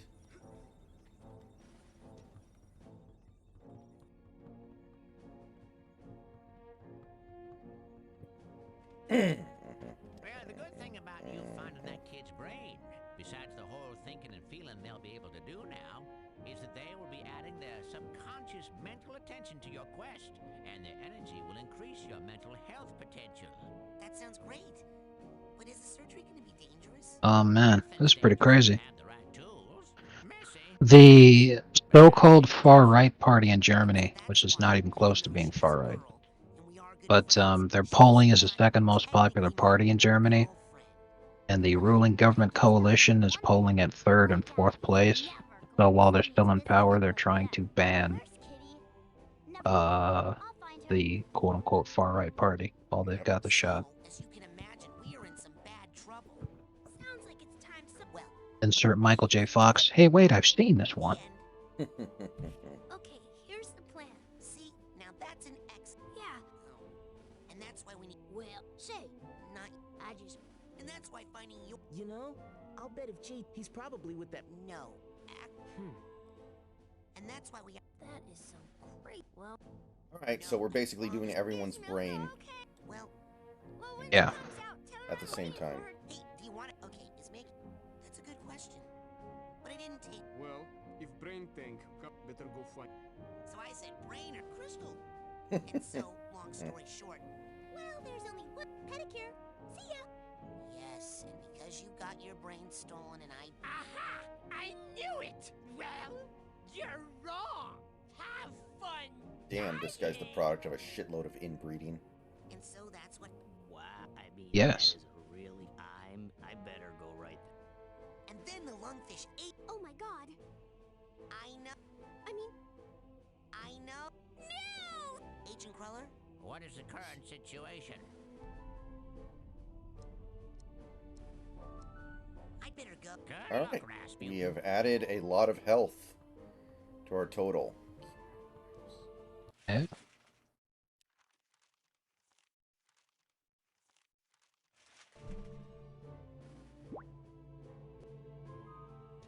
You know who else they passed on, which belonged to that conversation, Seahawks David, is Jaime Jaquez Jr. Scoot will be good. I'm sure Scoot will be good, but Jaime is already the best Hispanic basketball player of all time, and by the time we're probably 2 years away from Jaime genuinely fighting for the scoring title. Yes, sir, I like it. He's gonna kill it. No, but seriously, Jaime is good. It's a question of if he would be good if he was on the Blazers right now, because the Blazers are just not as good of a franchise as Miami. So No way he would be. without He'd that, be way less efficient, I'm sure. right? It's not just about having good teammates around him, but like good mentorship. But even Billups as a player, like we were just talking about, like he was great, but it took him time, and he needed good mentorship. He didn't get it until he was on Timberwolves. Saved his career. Makes you wonder how many other guys failed in the same sense. Just didn't have the right people around him to help him out. And this is something I argue for every year, Like, player development is extremely key, so it doesn't matter some of these poverty-ass franchises. If they get a high pick year after year, it's not going to make any difference or mean anything. Because no matter who they take, they're going to suck because they can't develop the guy. It could be a slam dunk can't miss prospect, and they're just going to be worthless. Like, think about how poverty the Timberwolves were when they got Wiggins through the Kevin Love trade. Wiggins was supposed to be a slam dunk can't miss prospect, and he ended up being extremely disappointing. Not a bad player, but nowhere near what he was supposed to be. Could he have ended up being what he was supposed to be if he ended up on a franchise that wasn't poverty as fuck? Who knows?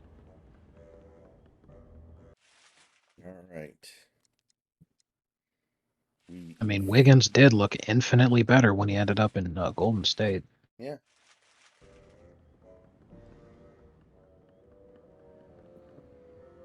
Excellent. There it is. Good work, Shigor. Now all we have to do is get it in the brain tank somehow.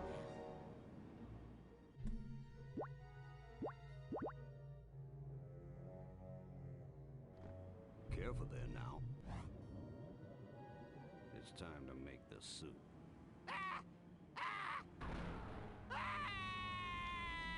We killed him. We just straight up, like, killed the dude. Oh no, he's still alive.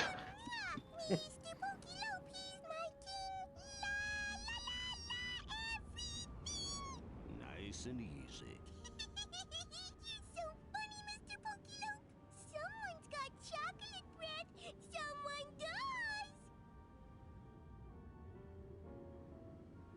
But Rasputin, recranialization of an adult brain without surgery. That's a very advanced procedure. How did you know how to do it? Well, I've studied it a little. But Shigor here knows more about handling brains than anyone I've ever met. Really? You know, I've been thinking about getting a lab assistant. Shigor, darling, do you know where all of the other children's brains are? Well, if you can lead us to them, we can bring them back to their owners immediately. Ahem. Immediately after we break young Miss Zanado here out of her restraints.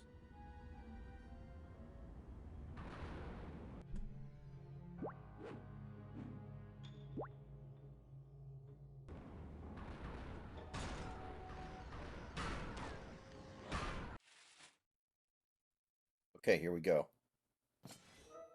Finally! If that thing gave me a cowlick, Coach Oleander's gonna burn. At least he never got inside your brain. It's going to take me weeks to get my rhythm back. Rasputin, you have surprised us yet again. I cannot thank you enough for what you've done. Hey, all in a day's work for a psychonaut. Well, Yeah. Psy Cadet, you mean. I'm gonna be honest. I think if I was a Ravens fan, I'd be considering suicide. Because you'd be living in Baltimore. Well, I mean, the Baltimore fan base is very large in and around that part of the country. Northern Virginia, I know from my time when I lived there, has it basically depends on who's good at the time. If Baltimore's good, they'll root for Baltimore. If DC's good, they'll root for DC. It's kind of like living here in Southern California. You could root for San Diego. You could root for LA. You could sit here and say, hey, we're all just Californians, aren't we? You could root for San Francisco. You could root for Oakland. Well, it's official. The genius is back. If you had no fucking loyalty whatsoever, but I mean, a lot of people don't. They just want to have fun and enjoy watching games. Right. This looks bad. I got to 16,000 subscribers earlier today. Ah, well, that's good. Someone must have turned off the 16,005 now. Not that subs mean as much as they used to on YouTube. It's all about views. There's so many channels out there that have a lot of subs, but nobody watches their videos. Oh no, I spilled all my turpentine. Or Edgar. Uh-oh. Oh, I thought they were going to do a joke where, like, the psychic battle is literally just them standing there looking at each other.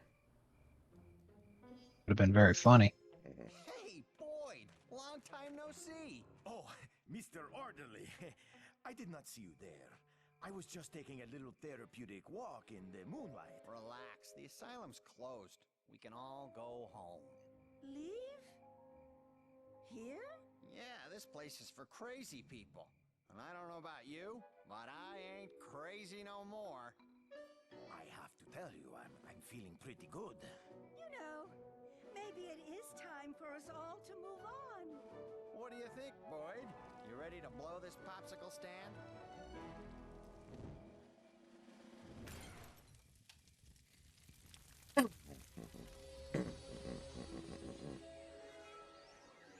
Oh god, he's coming, milkman. The milkman has completed his route. You guys want to split a cab? Yes.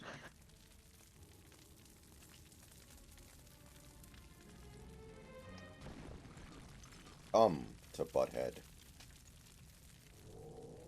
You know, this was a huge surprise to me. I saw something on Twitter earlier today talking about microplastics and crock pots.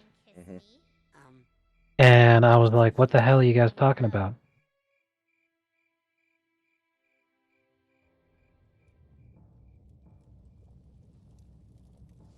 So I looked it up, and apparently people are using plastic bags as a liner for their crock pots. Okay. I didn't even realize that a crock pot needed a liner in the first place. I thought it was self-contained in and of itself. But then the plastic bags just seems fucking stupid. Not in terms of poisoning you or anything, but like being unnecessary.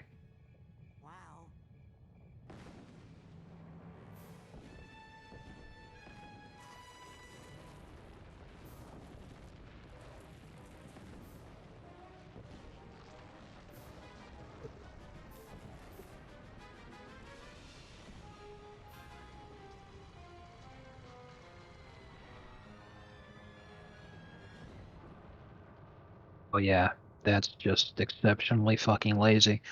You don't need it to cook it or anything. You use a crock pot liner to help make it faster to clean up. Because well, if it's been cooking in there for a long time, then it's it's hard to clean up and scrub it all off afterward and blah. So the answer is to put a fucking trash bag in there? Why?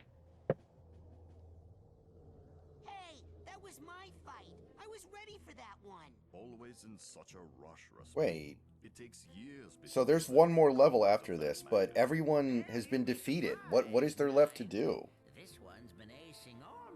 Just keep watching the cutscene. I beat the coach once already, and I can do it again. Darling, that was just a remote projection of the coach. Oh, he okay. wasn't as strong as he would be I see. if he were to appear in the real world. TV?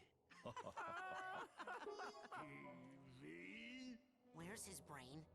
Oh, probably stuck in one of his plans to take over the world somewhere.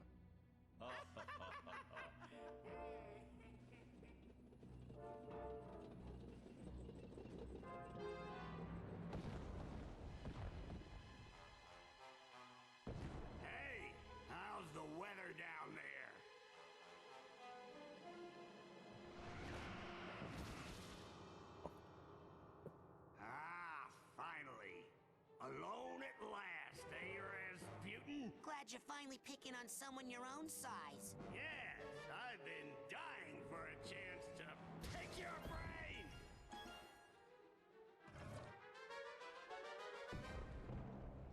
Two can play that game.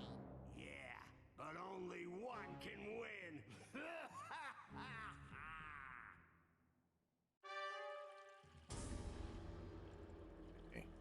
I think I know what's going on here.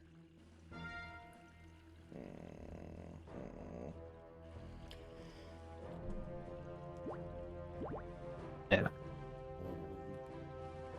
Yeah, there's not a ton of the game left, but yeah, you do this boss fight and then one more level. And at the end of that level, another boss fight, and then the game's over. So I'll definitely finish it tonight. You should. Unless the boss would just like kick the absolute shit out of you over and over again. But you should be fine.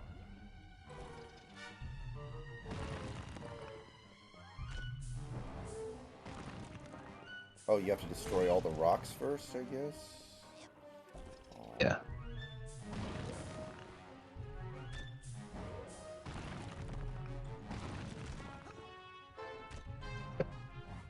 Dude, he keeps restocking his shield.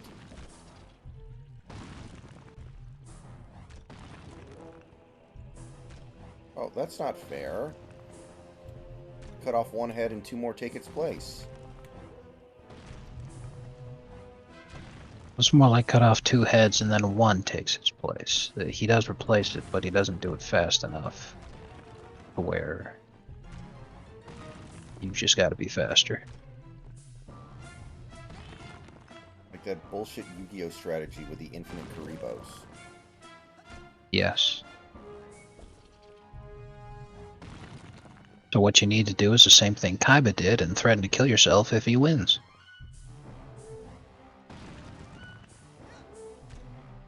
That was such a classic moment in the Abridged series.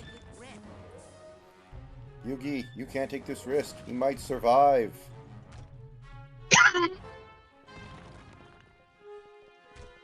Brooklyn Range.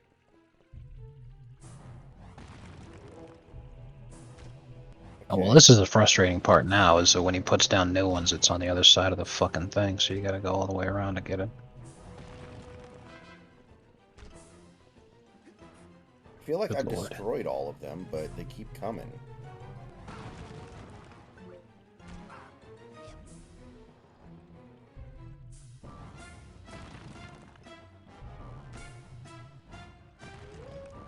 Okay, now what? I can't get those. Am I supposed to use a different power now? Like, what else could it be? Pyro? Been a long time since I've played this. Let me check it.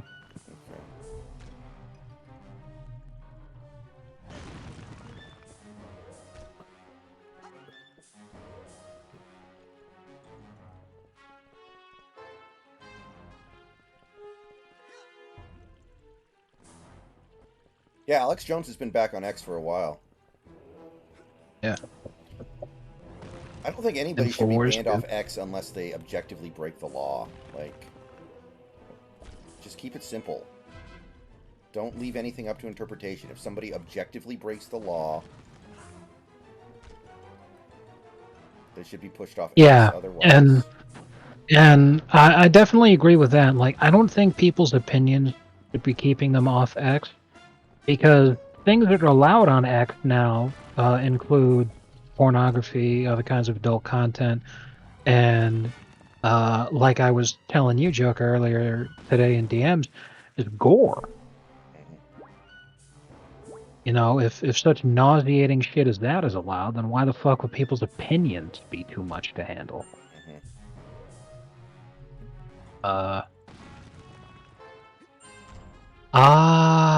Okay. You don't need to destroy all of the outer levitating rock shield. The only thing you need to do is get rid of enough of it to give you a clear shot at his surrounding whatever thingy.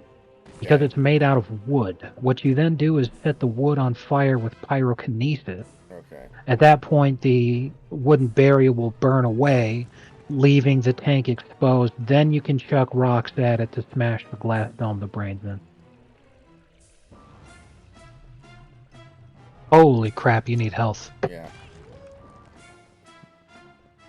Easier said than done.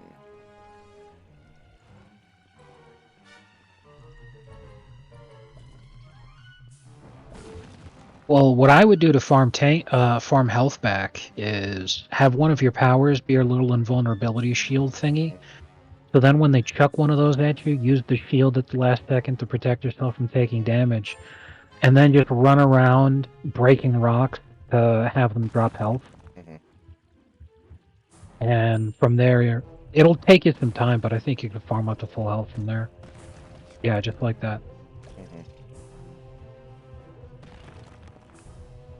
Okay, how do I hit the tank? I've exposed the tank. Now what? When it's exposed, you could just hit it with a rock, like throwing the rock. Oh, okay. If you want a better shot at it, then you can burn away more of the barrier. Right.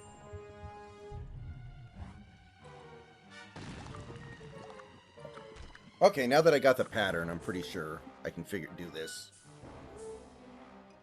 Yeah. Can't get a good grip. Can't get a good grip.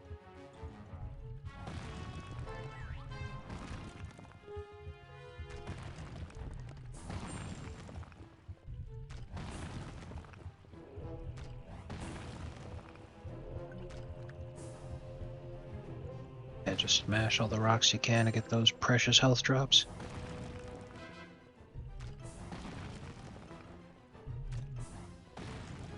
Take a long time and be a bit of a ball ache because it would take a long time, but I would try to get to full health off of this because there's another phase after this fight that's much more difficult.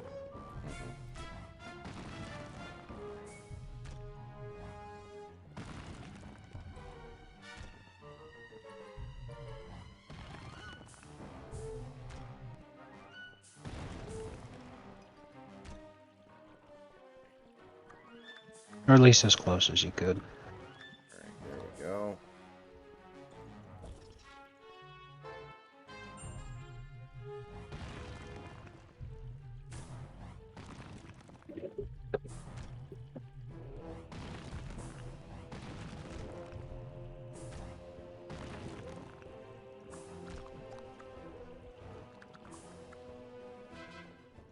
Bing, bing.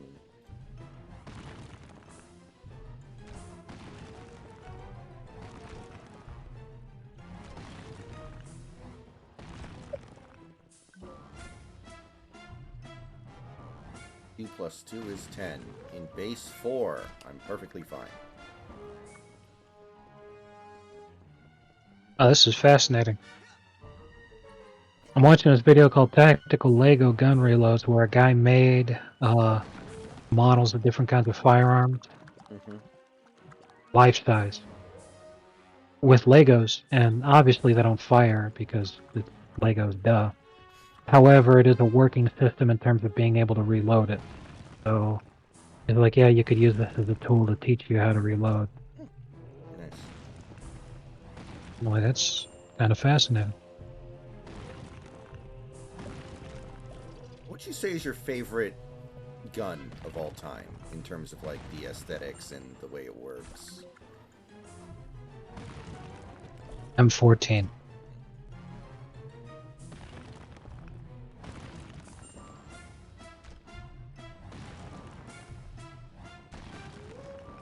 The first gun I ever fired was a Beretta 9mm. I think it's the model's 92F. Check.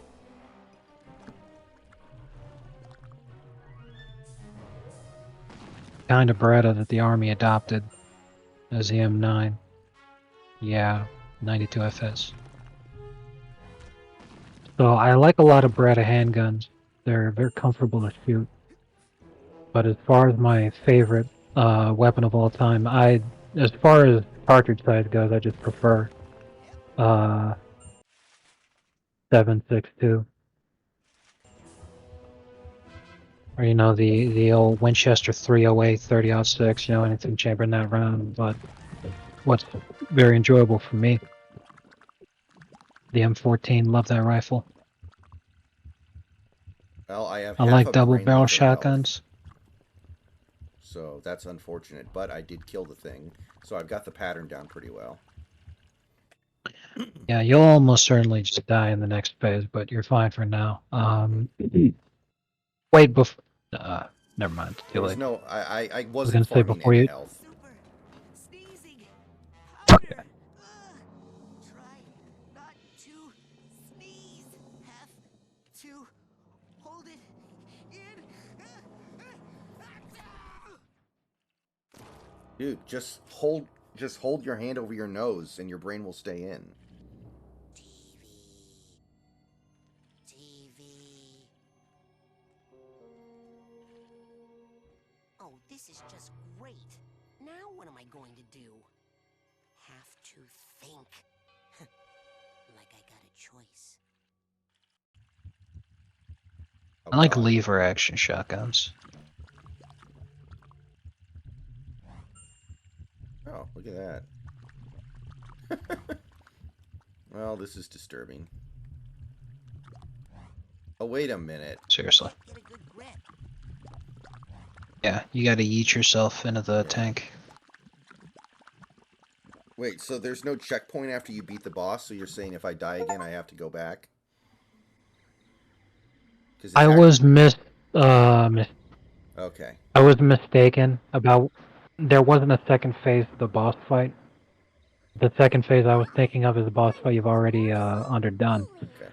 What's happening now, though, is that this is the last world here. Yeah, this is the meat circus. Yeah, the meat circus, where your consciousness and memories begins to blend with Coach Oleander's. So, in order to reform Coach Oleander, Raz has to deal with his trauma and mental issues the same way that Raz does for everybody else's. So that's how we ended up with the meat circus, because Raz's issues are tied up in him being gypsy circus folk. Yeah. And he wanted to escape that life, and Coach Oleander's mental issues are wrapped up in his father being very overbearing, domineering. He was a butcher. But most importantly, when he was a kid, he had a pet bunny. And the father didn't realize that it was his pet. He just saw a bunny, so he killed it for dinner. So, he harbored all these resentful feelings towards his father and all this kind of, yeah.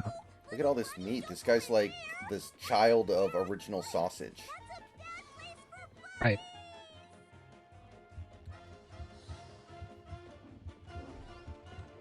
I don't want to make it a sausage, Papa. I need a steamer trunk tag for this guy. So then the last boss that you fight here in the meat circus is the psychic manifestation of the combo of Raz's dad and Coach Oleander's dad. Ow. And then once you beat that boss, the game is over, yay!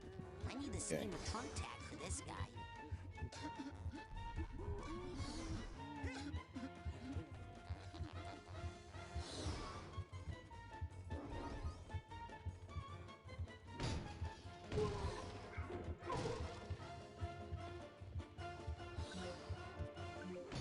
I need health, you little pieces of shit. Come here. Why do you guys run away from me? And why do you also only heal me half a brain? Half a brain can dye up my asshole. Like, that does nothing for me.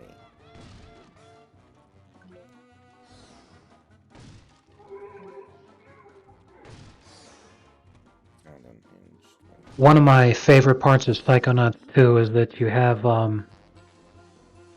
different passives you can equip, up to 3, that do various different things. One of them is like a huge area of effect magnet for pickup items. so that they just automatically go towards you from very far away, and it makes the game way more comfortable to play because like what you're already going through trying to pick up the fucking arrowheads and the health pickups and all that kind of shit, just so frustrating. Yeah. I could see that.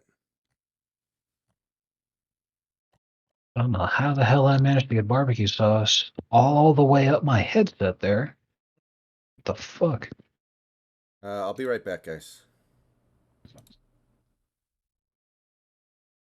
I gotta rinse my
Okay, we are back.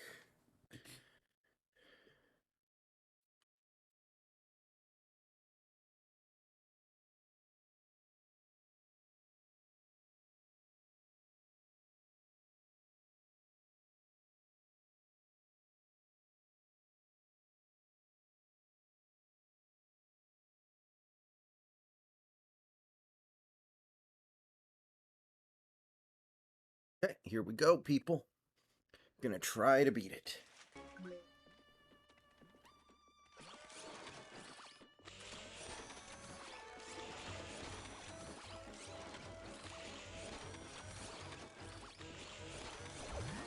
Ooh. Nice.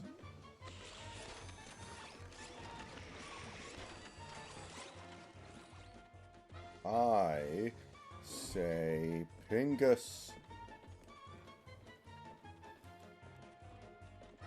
Yeah, if I remember right, you hear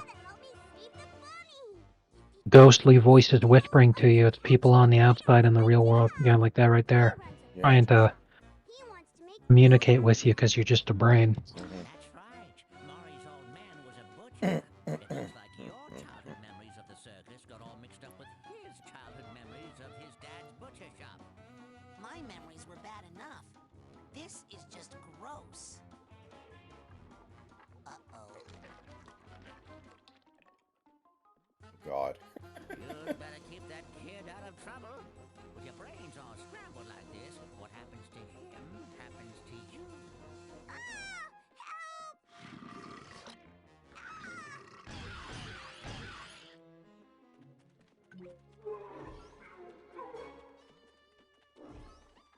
I really like revolvers. The first and to date only revolver I've ever fired was a 357. A lot of fun. I really enjoy that one.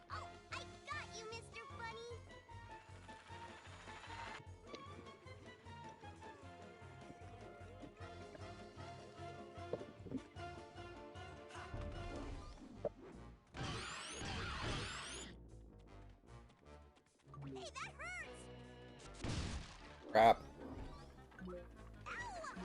Crap. God damn it. I didn't realize he was up there. Getting attacked. Wait, where is he? Oh, God. Okay.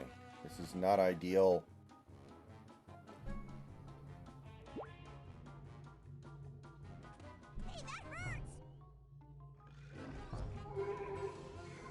No! Fudge.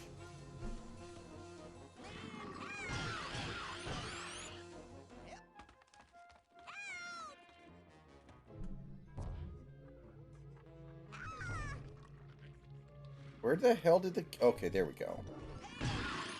God damn it. Literally 2 milliseconds after I get there.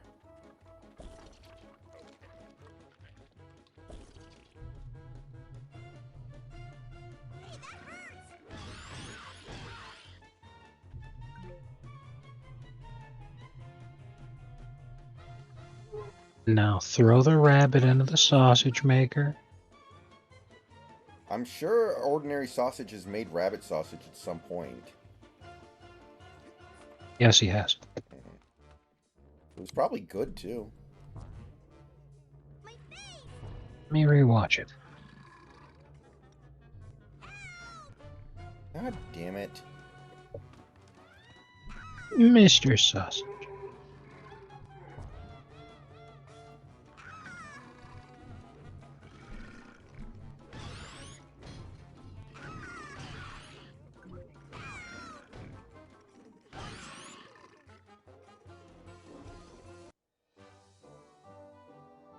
This is not going well.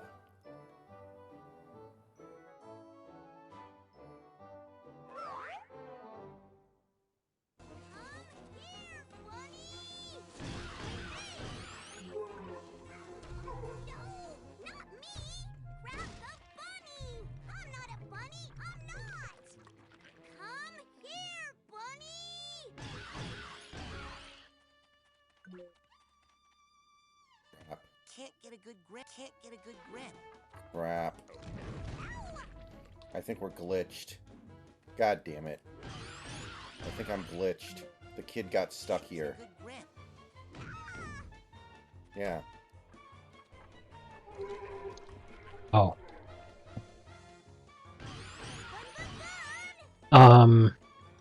Try setting the kid on fire. I just did. It didn't work. Damn. Then... I'm just gonna let him die. I can't think of anything Yeah, you else. gotta. Annoying.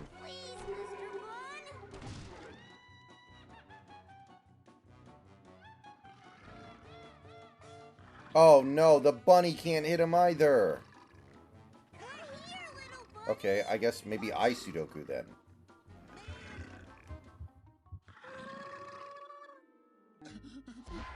Okay, that'll do.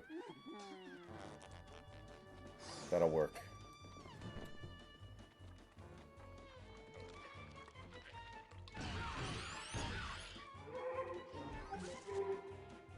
I'm not gonna hurt you.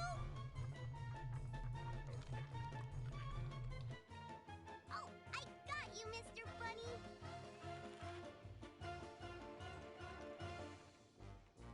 Yeah, he really enjoyed the rabbit sausage. He made the mistake of getting rabbit meat that had bones in it, so while it was completely frozen, because, you know, it's much better to freeze the meat before you put it through the grinder. Right. He had the extreme difficulty of trying to debone frozen meat. It was a very unfortunate experience for him. But rabbit is a very, very lean meat. So he added some pork fat to it, and that was the ticket. Gave it a 5 out of 5.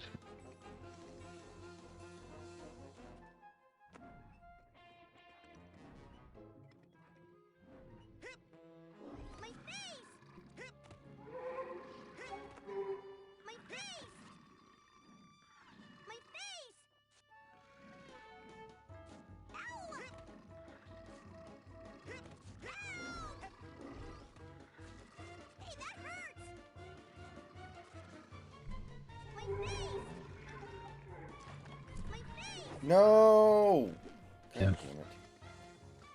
I really love this comment in the rabbit sausage video. I always find it amusing that when the funny sausage man cooks with normal meat and uses normal seasoning, he's always shocked at how good it ends up being. He's all like, finally, I made a sausage that was made out of meat instead of cardboard and feces and cat food. This is a 5 out of 5. God damn it.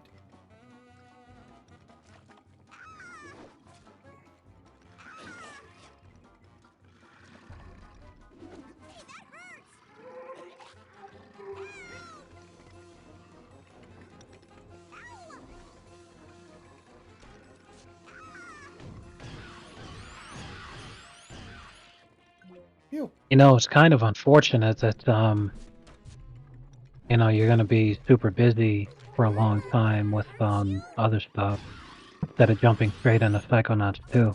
Mm. But that's fine, because there wasn't a Psychonauts 2 for a very long time, so, you know, you could wait. Yeah.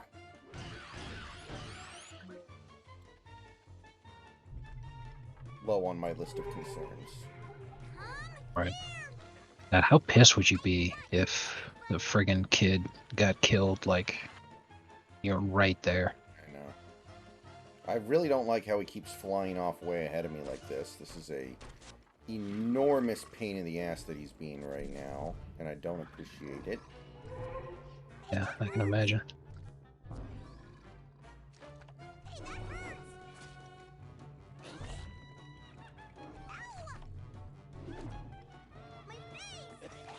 No!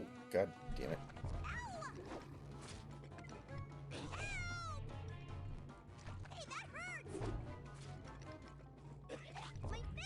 I only had rabbit once in my life, and it was very, very bad because my mother cooked it, and she had never had rabbit before either. So hearing all this stuff about how rabbit tastes gamey, even though I still to this day don't know what the fuck gamey even means. She was very concerned about it not tasting good, so she over-seasoned the fuck out of it. And the whole thing just tasted like pepper.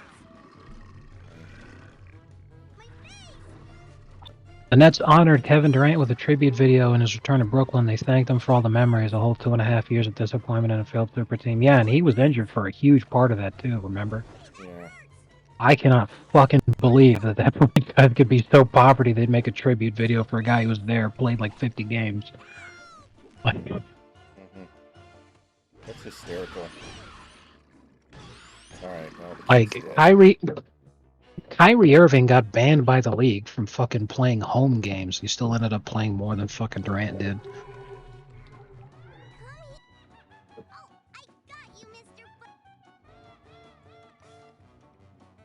Oh, shit, you're starting from the bottom. That's brutal.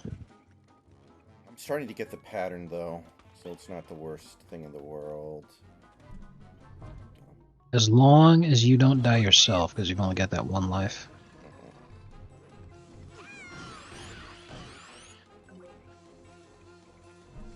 Yeah, I'm not very good at platformers, I found, compared to most kids.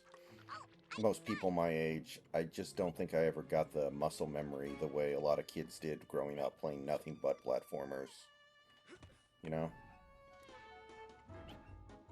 Well, I think a lot of it has to do with experience, because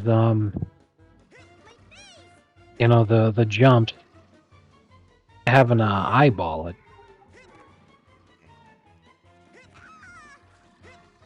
You know, when you've played enough of them, that gets instinctual. But when you haven't, it seems a little tough. Stone's Big 3 has surpassed the Nets' Big 3 in games played. That's hysterical. Big if true. Because Beals missed like half the season.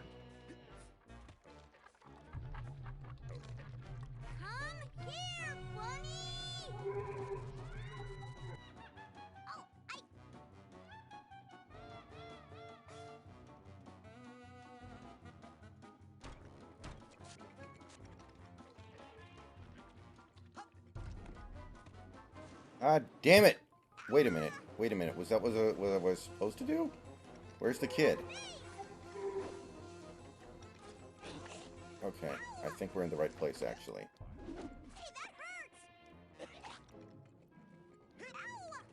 Oh. Yes. Nice. No, wait a minute. Not yes. I'm not in the right place. Jesus Christ. Where's this fucking kid?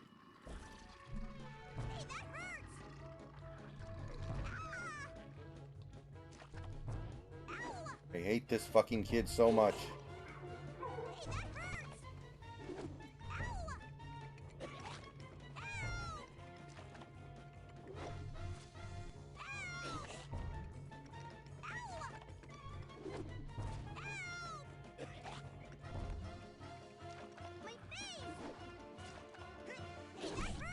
Damn it!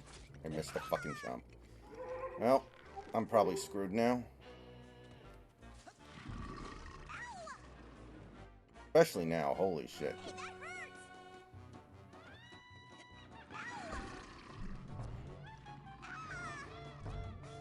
Man, this is hard, actually. They do not give you a lot of room to screw up here. Yeah. There are 3 bunnies. Oh my goodness. God damn it. I hit the wrong button.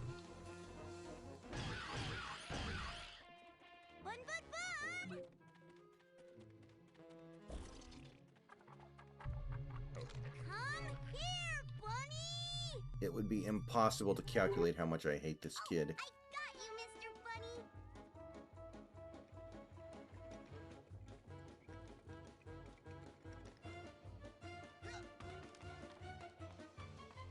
We're not gay. Not that there's anything wrong with that.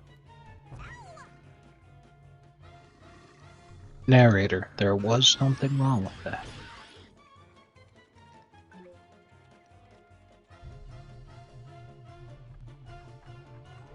My father's gay.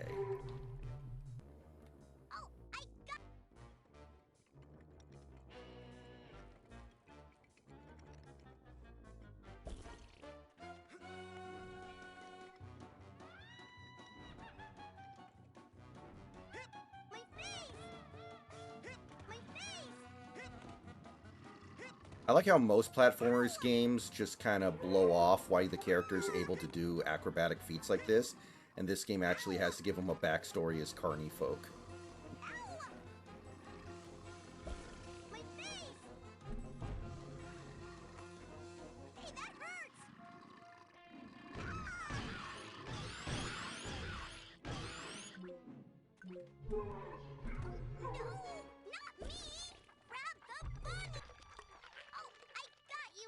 Okay, this is the hard one.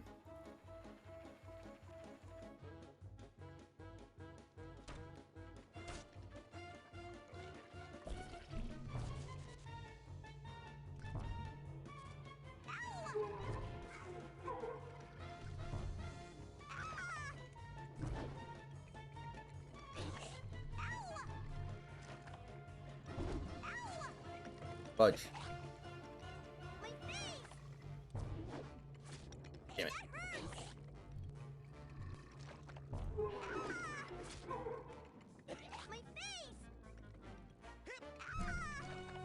No, I hit the wrong button.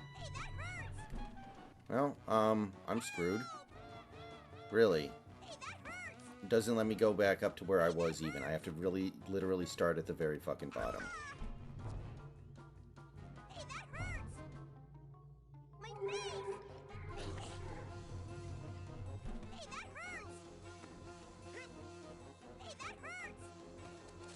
Yeah, this is brutal. It doesn't even give me like the reset like it does when I hit the net. When I hit the net... Wait a minute, can I go in the meat grinder? Well, I'm not going to waste my time trying to get back up there, so... Let's see if I can get in the meat grinder. Yes! Oh. Worth it. Yeah, I didn't really lose any progress. Nice.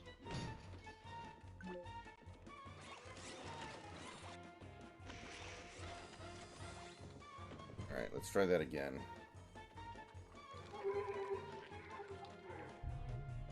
That might be a little...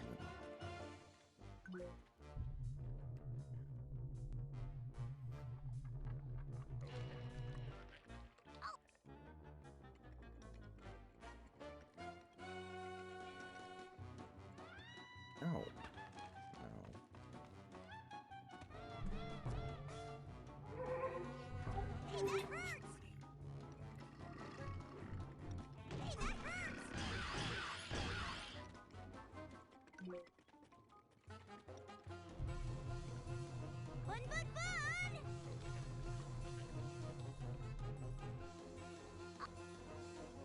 Alright, so these first 3 ones are pretty easy for me now. I can crank them out pretty good.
I'm gonna grab it, grab it, grab it, grab it, grab it. Yes. Finally. Okay, come on. Can we do this? Yes. Okay. How do I get over there now? No, if you knock me off, I swear to Christ.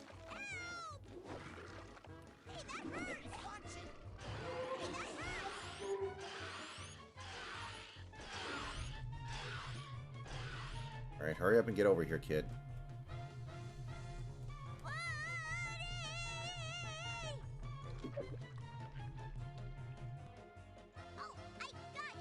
Oh my god. He has... I have to do it again. How? Oh, maybe not. Please let that be it. Holy shit. No, it doesn't look like that's it. Is it?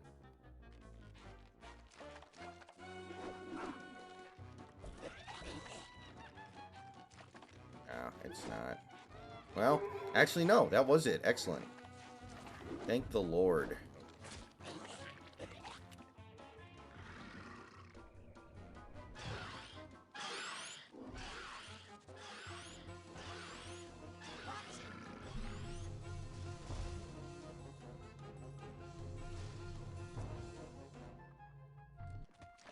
We did it! We saved all the bunnies!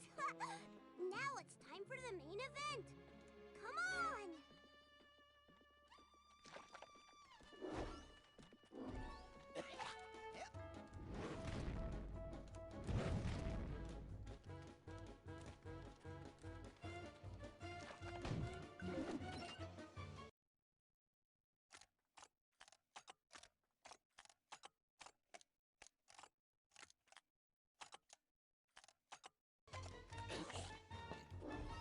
Well, that was upsetting. You know what's crazy? I really didn't think this would be the case. I got curious because I was reading this thing that mentioned stool softener, so I was like, is there such a thing as stool hardener? So I Google it, and the various things that help to take moisture out of your digestive system. And some of the stuff I really didn't imagine would qualify. Apple juice and soup broth. I had no idea. Among other things that are, you know, well known for that kind of thing, like crackers. You'd think anything Definitely that's a surprised. fluid wouldn't work. Exactly. Like apple juice? How? It has to be apple juice instead of apple cider because the way that cider is made, it has it's well known for attacking the bacteria in your gut biome. So as a result, it can cause you to have digestive issues. Still, hell of a surprise to me, for sure.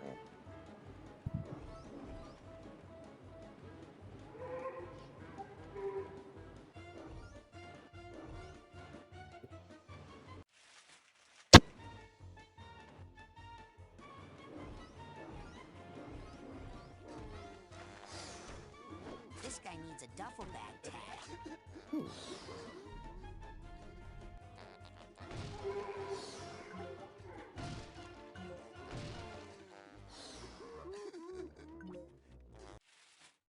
All right. We made it to a checkpoint of some sort.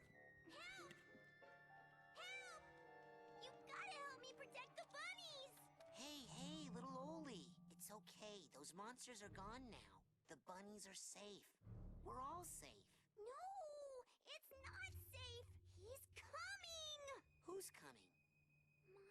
My dad. Your dad? The butcher? He says little bunnies are good for nothing. Nothing but food. Here, little bunnies. Don't run, or else Daddy's gonna kill ya. Oh boy. Alright, I'm going to DM you something pretty interesting.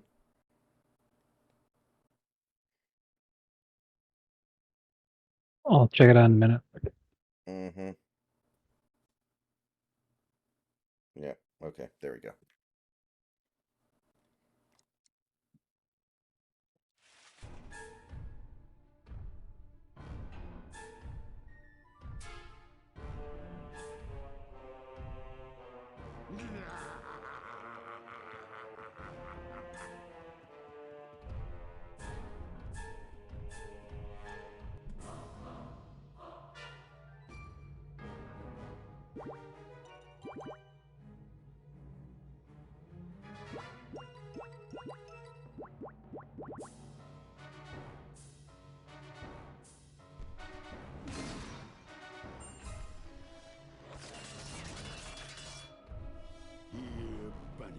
bunny, bunny.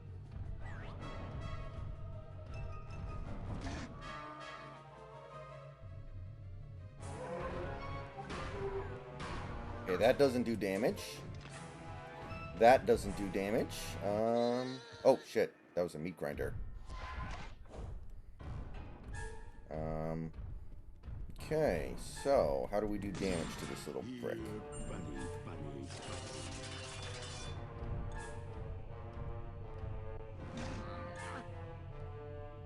He gets his hand stuck? No. It doesn't do anything. Okay.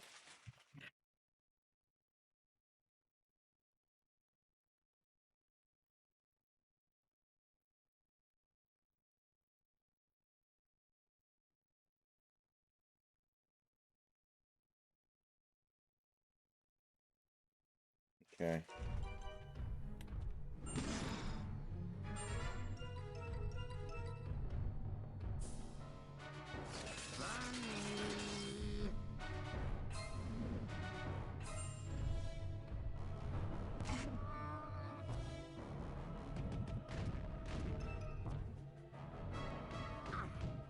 Aw, damn it. I missed.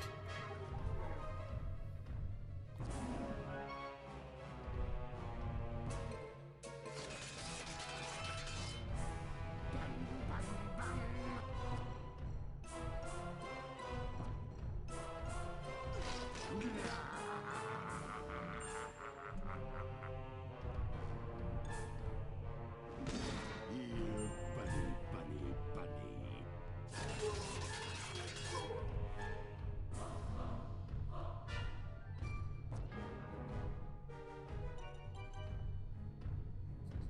Don't. There we go. Fucking finally.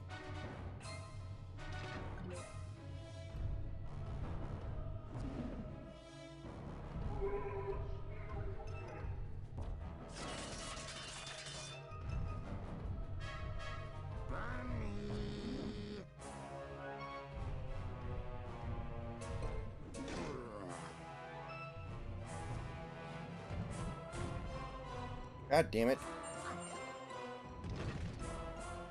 Fudge. Stupid.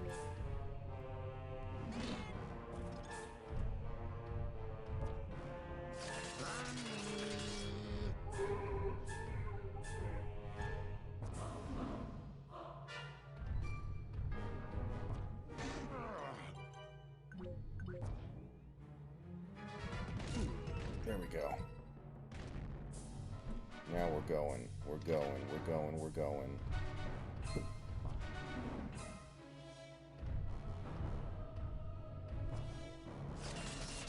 Come here, little bunny.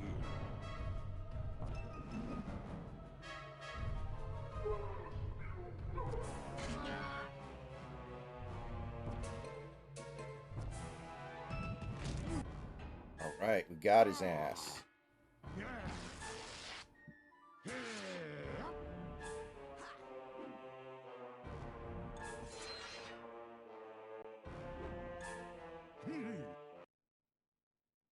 Okay.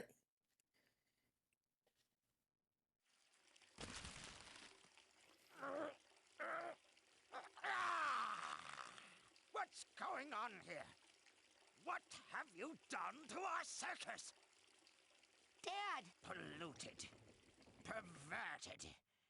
This looks like the work of mentalists. I can explain! Have you been associating with psychics? Dad, Psychics. Fortune tellers. They killed your grandfather. They cursed our entire family to die in water. Yes, but... Including you, Rasputin. And me. But I'm going to live. You know why? Because I'm still an acrobat. Let's see if you are. What's it going to be, son? Die in the water? Or show me what you got?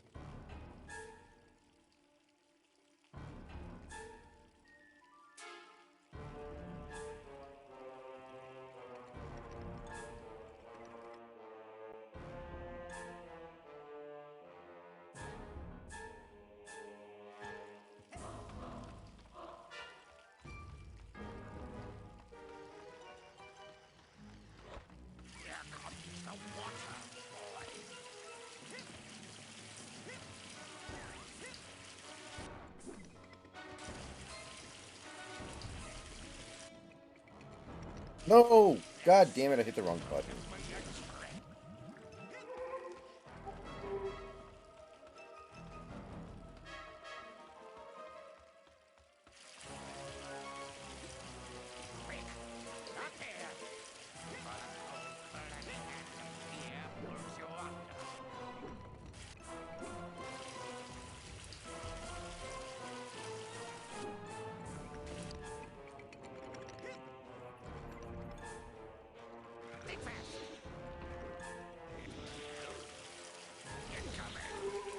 God damn it. Dad, you jackass. Why is my dad such a jackanape?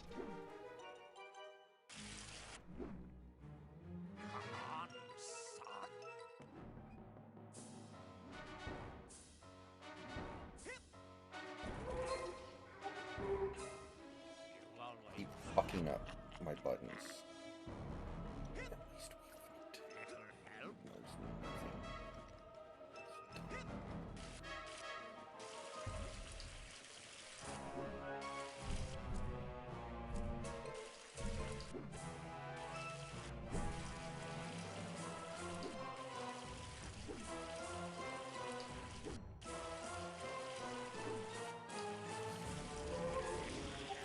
How do I get up?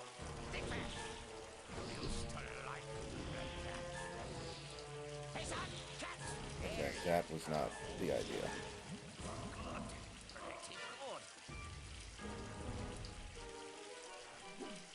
Okay.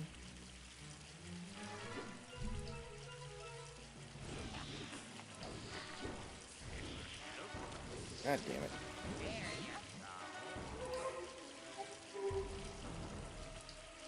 You know nothing.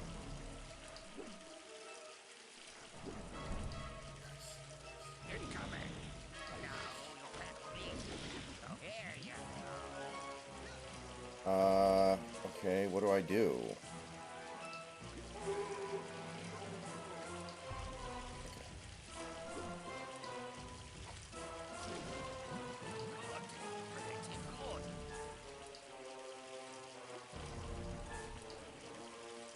At least I'm not losing any, like, lives here, but I am confused.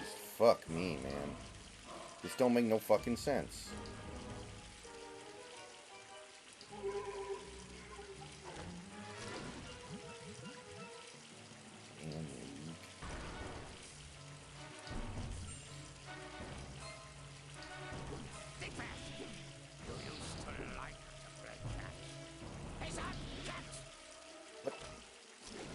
Okay.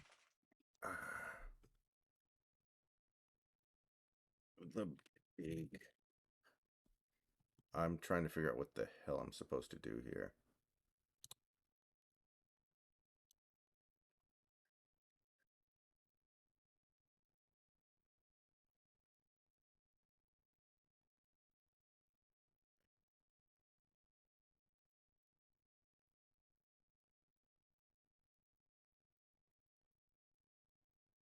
Okay, so eventually you start bouncing high enough to do that. If that could happen sometime before I die, that would be wonderful.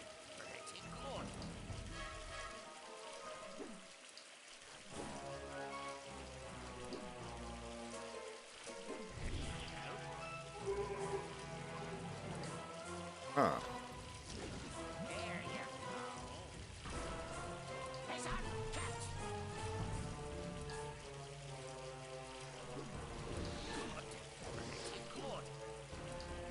God damn.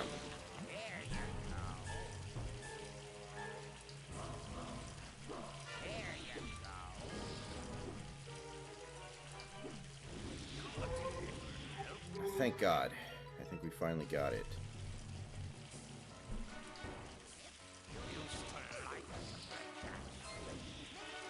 God fucking damn it. You fucking asshole.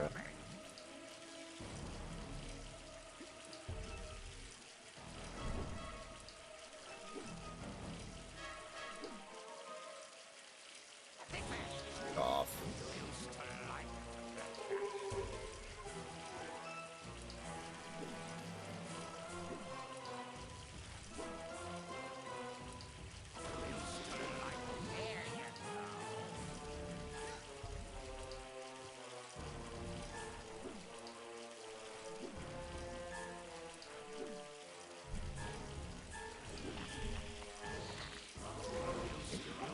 This is starting to piss me off.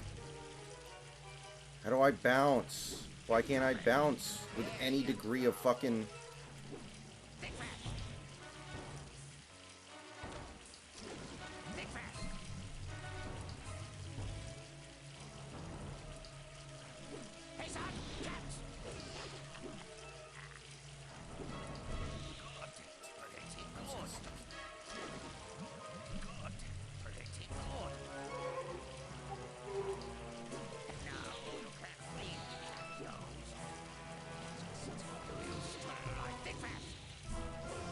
Okay, here we go.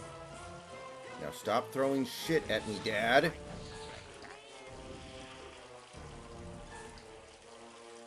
Okay, fucking finally.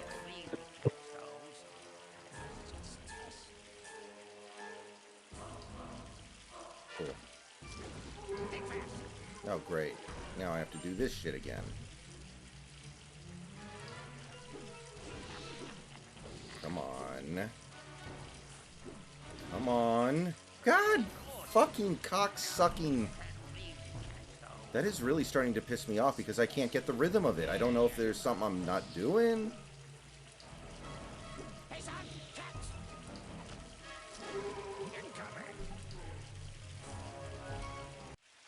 Okay.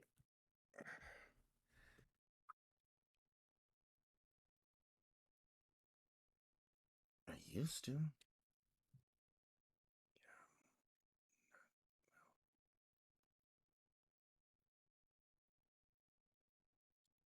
Okay.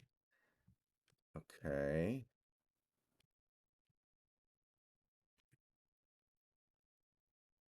What? I think I'm going the wrong way. Oh, I am. No fucking wonder.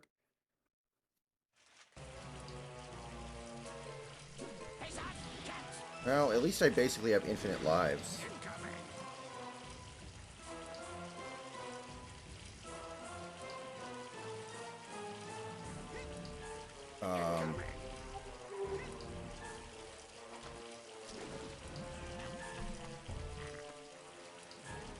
No.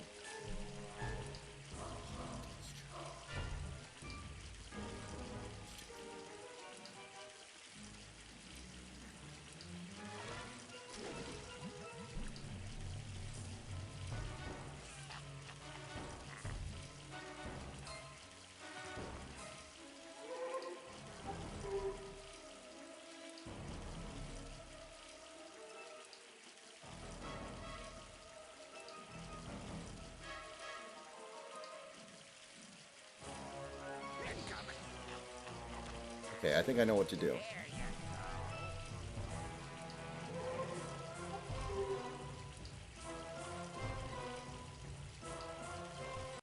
Okay, I think I have the idea here.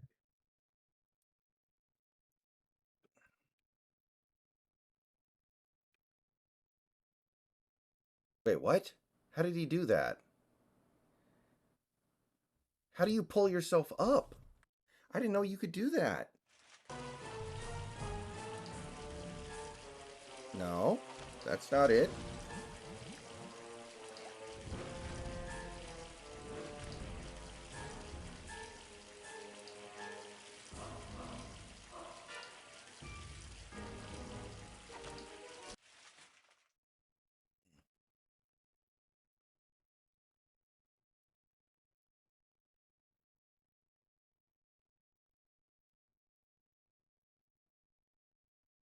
Hitting X. Okay. Oh, okay. It makes my life a little bit easier, at least.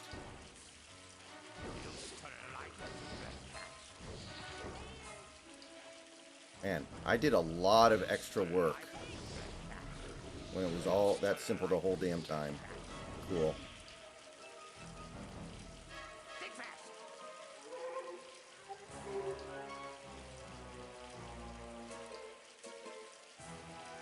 Can't double jump there, huh? Great.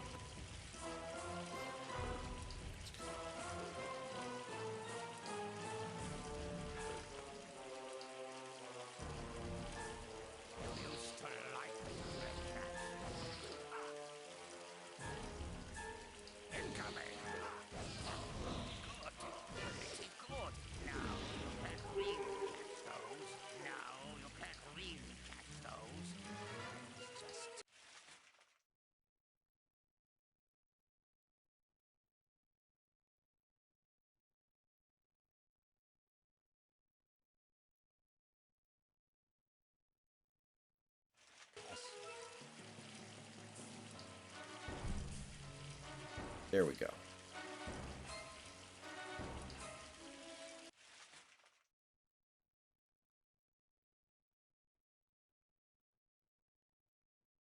That one I have to double jump. Which I'm having one hell of a time. God damn it, I hit the wrong fucking button. Okay, we got this though.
Okay.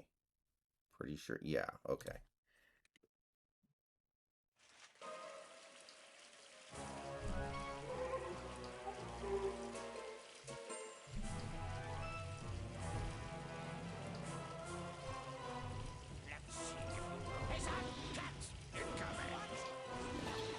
Close. I'm getting there.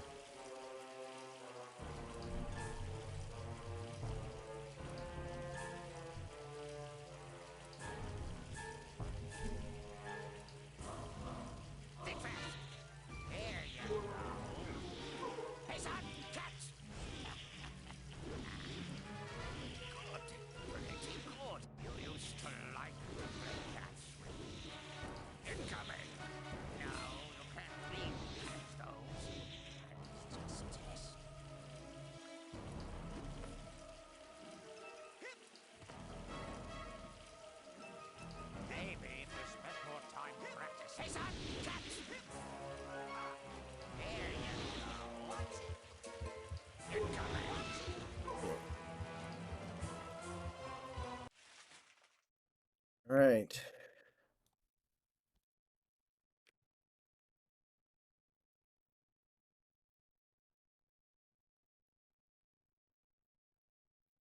I think Snacks might have fallen asleep. Nah, I'm still here. Okay. I just don't have anything to say. I think we're close here. Oh shit, no, no, no. Yes, okay, there we go.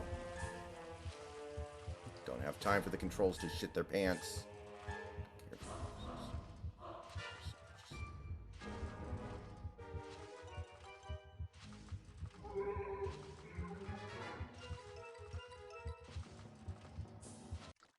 Dad, I made it! You cheated! No!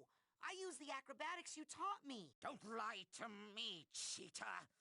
You crystal ball readers always cheat. You're no son of mine. Oh.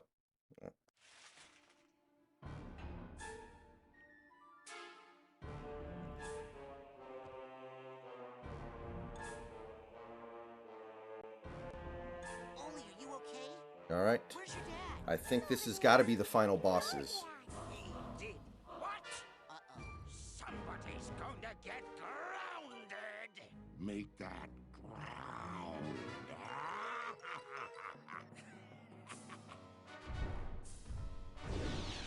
Okay, we're fighting the Butcher again.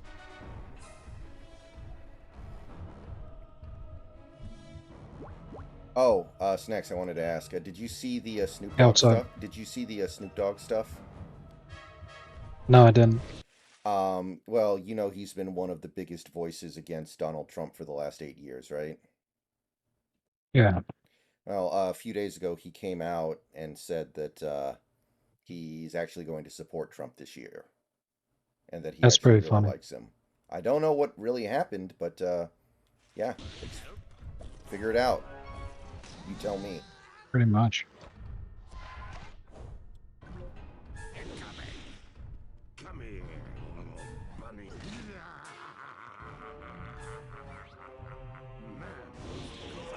Pretty good.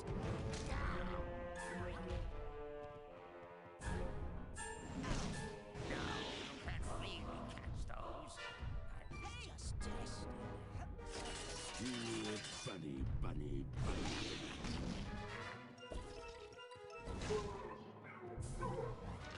Man, those things hurt. Think fast.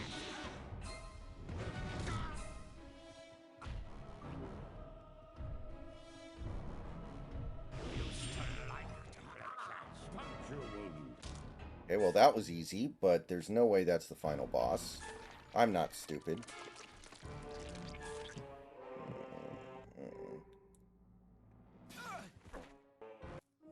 Rasputin!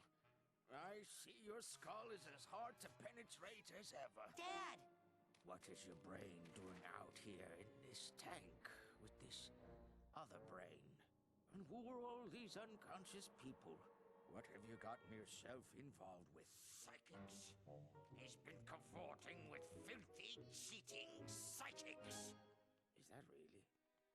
Is that really how I look in your mind? Man, do I hate psychics. And seeing my son happy. I don't hate psychics. I used my psychic connection with you to find you, and to project myself into your mind. But how can you hate me for being psychic if you're psychic too? Son, I could never hate you. I only wanted you to be happy, Rasputin. And safe. Our family has many enemies.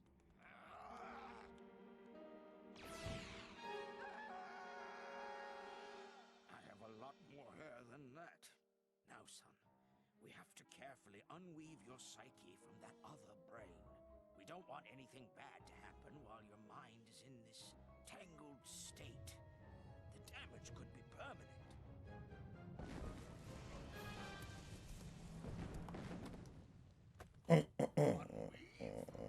Detangle? Never. I like it this way. I mean, look at how huge I am. And I think I can juggle now. This is your mind, so you are the strong one here. But I'm about to give you my son. You must take care of it, because it's everything I've got.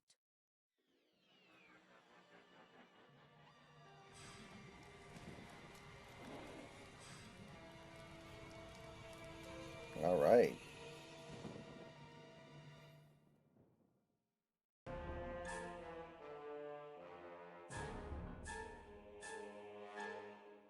Okay, so this has to be the final fight. But before we do that, I'm going to take a short break, step away for a second. When I get back, we will kill this guy.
Okay, we are back.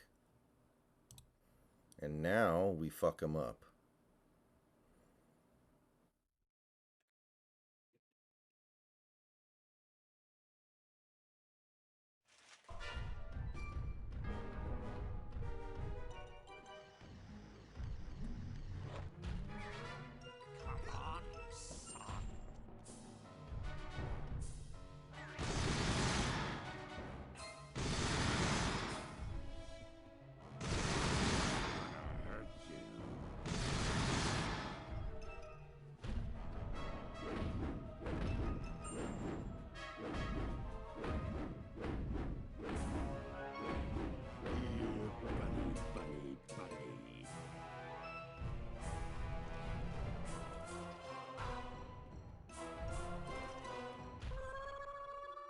God damn it.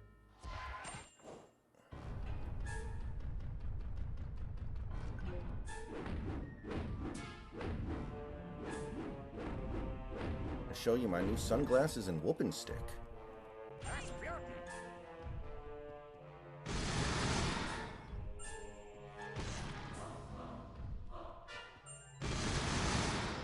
Come here.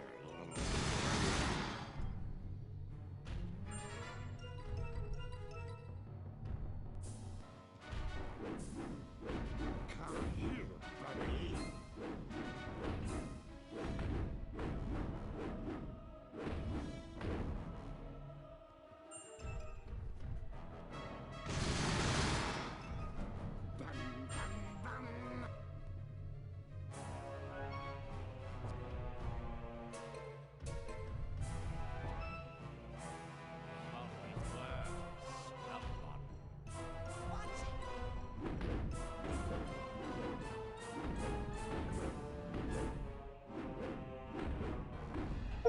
All right.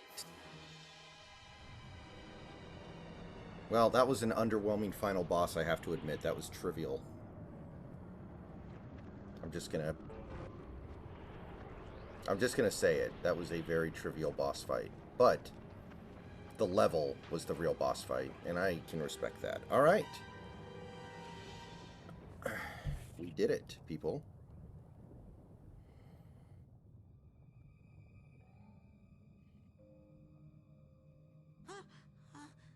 Bunnies! No! No meat! Yay. No more. He did it. And it is now February. It just flipped over to Nice. February. So I couldn't quite beat the game Thank- in January, but I came close. Thank God that shit-ass fucking awful January is over. So yeah, with the ending here, the VR game takes place literally the moment that this game ends. Because you'll see later on in the cutscene, they're like, "Oh God, we've got to go on a super important mission," and then they bring Raz with them. And so that brings us to the end, where, as you can clearly see, And after they complete that mission, the second game starts right at the end of it. So all of it takes place within like a week. So since it took like 16 years for the second game to came out, they make a joke. They're like, man, can you believe all that shit happened yesterday? Yeah, it feels like it's been 16 years. extremely sorry I am for stealing all of your brains and trying to take over the world. Mistakes have been made. And yeah, Coach Oleander appears in the second game a lot also. And he very frequently makes statements about how he is required by law to apologize for it. He's like, I am sorry for... I would love to help, but I'm required by law to be kept far away from... blah, blah. But it's a special quality of your heart, not your mind, that truly makes a great psychonaut. This young man has it. We did not give it to him. He got it from someone else, long before he came here. But we can give him this, to honor his mind, his courage, and his heart. Son, we do not normally ask this of someone so young, but it is obvious to us all that you are not average. Will you join us, Rasputin? Will you be a psychonaut? Will you be the Suicide Squad? Will you be the Hot Tub Time Machine? Will you be the Suicide Squad, the video game, kill the Justice League registered trademark?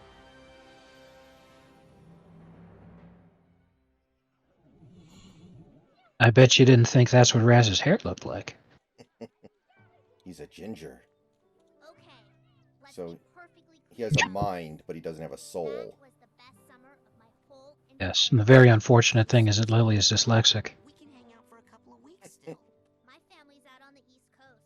Yeah, you should have seen the reaction of her dad when she told him she was dating a nit. Well, you'd better go. Your dad's waiting for you.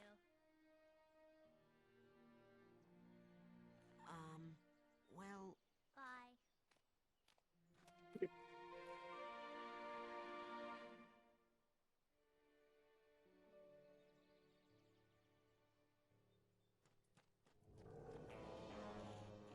Children, it's an emergency. There's been another kidnapping. I was here the whole time. You saw me.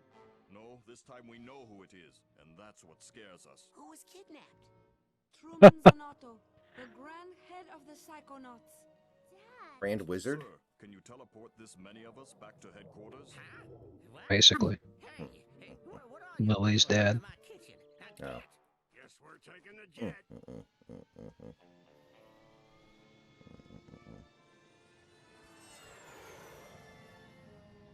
So yeah, that's where the VR game takes over, is they're in the jet, flying to rescue Lily's dad. So they rescue him, but his brain is all confused, so they need to go on a special mission to find out how to fix his brain, and that's what Psychonauts 2 is. And it's really cool because, you know, again, using clairvoyance to see how people see you is pretty fun. Yeah. When you use clairvoyance on Lily's dad, he sees you like you're like in a prom outfit and you're holding a flower. And that's the way he sees you as some kid come to take his daughter to prom. Well, that's better than a lot of things he could see you as, honestly. Yeah. All right. Early on, he sees you a bit more negatively early on. If I remember right, he sees you as a goat. That also has a lot to do with a secret twist, which I don't want to spoil. Right. I mean, I won't spoil it for the chat. I don't know if Joker even cares. Yeah, we'll do it later. Anyway, that is Psychonauts. We beat it. So now, tomorrow's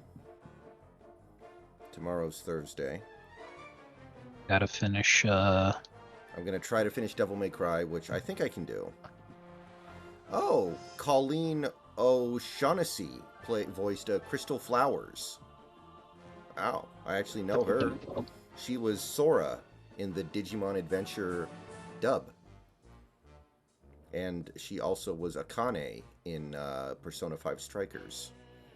She's been a lot of things. And she is very famously the voice of Tails in Sonic movies. Oh, she voiced Tara Strong. That's a big one. Let me see here. Oh yeah, Sora and Digimon. In the dub, of course, she voiced in Naruto. She voiced Ino and Konohamaru. Oh. It's neat.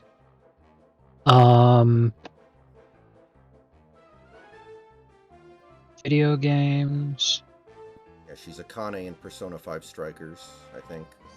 And in the South Park games, The Stick of Truth and The Fractured But Whole, she voices the new kid's mom.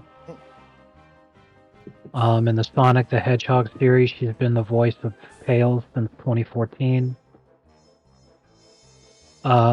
She did a lot of various bit roles for Shenmue 3. Like some big ones.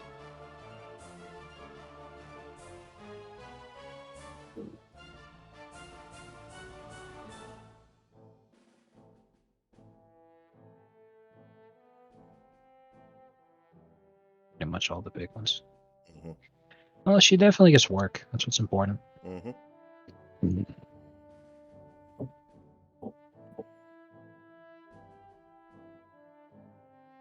For Psychonauts, she voiced Nils and Crystal Flowers. Nils was one of the kids, right? So that's a very small role, actually.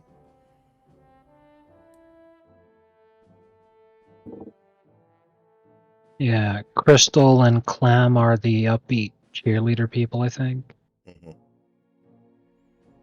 And Nils was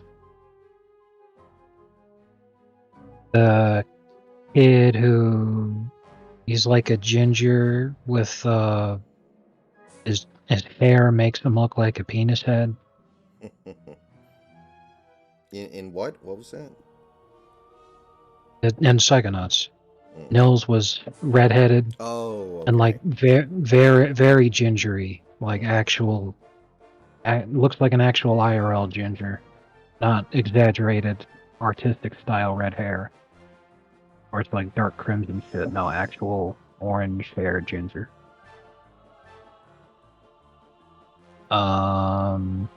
Yeah.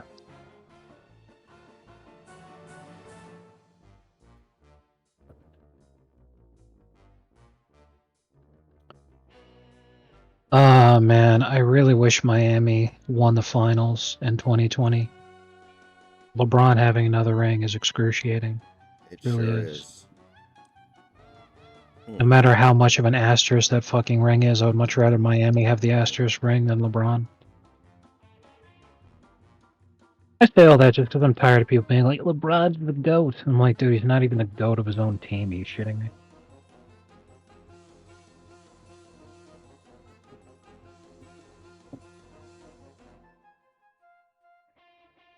That's what's crazy. Like, LeBron has won championships with 3 different franchises, and for all 3 different franchises, he is not the GOAT of those franchises.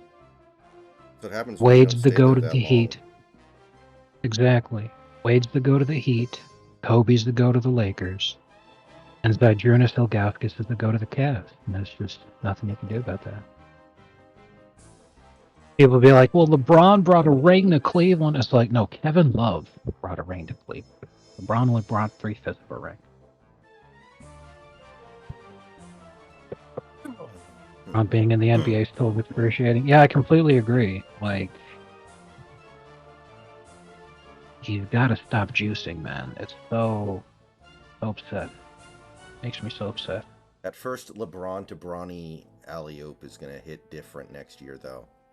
I can't wait for Bronny to, like, end up hitting his head on the bottom of the backboard when he goes up. Exactly. Like, I don't think LeBron will ever successfully have an assist to his kid because his kid is too much of a fuck up to actually make a shot, especially against an NBA level defense. Like, if he's wide open, he'll brick it because he has no jumper. He fucking bricked a wide open layup in fucking UCLA. Like, that was the hilarious shit. Fucking when he got called for a double dribble because he had to look at the fucking ball as he was dribbling it. And committed a double dribble, so the refs blow the whistle. So because they blew the whistle and stopped play, there's no defense. But then he still tries to lay it up anyway because he thought he got fouled. And he fucking missed the no defense. The uncontested layup. That shit was hysterical. I'm sitting there like, dude, he's playing fucking like D2 competition. You're fucking kidding me, right? Like, Okay, I guess we beat the game, he'd so that'll do it. he'd go to the G League and get murdered. Don't even talk to me about the fucking NBA. Guys, that'll do it for tonight. That is Psychonauts 1. Tomorrow, or well, later today, there are going to be videos. There's going to be streams throughout the day. Going to stream with the Hawk's Nest in the evening, and Persona is going to land at some point. Let's see if Steam can offer any clue as to exactly when.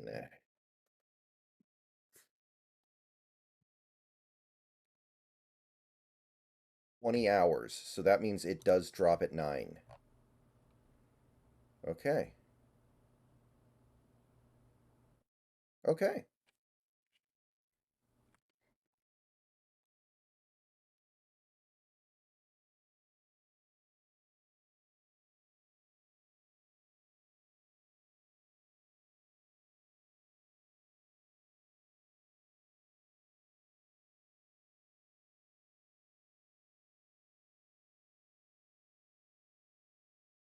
Okay.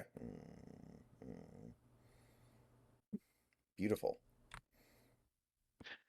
What a fucking quote. An NBA team signing and actually playing Bronny as akin to the owner who sent the midget up to the.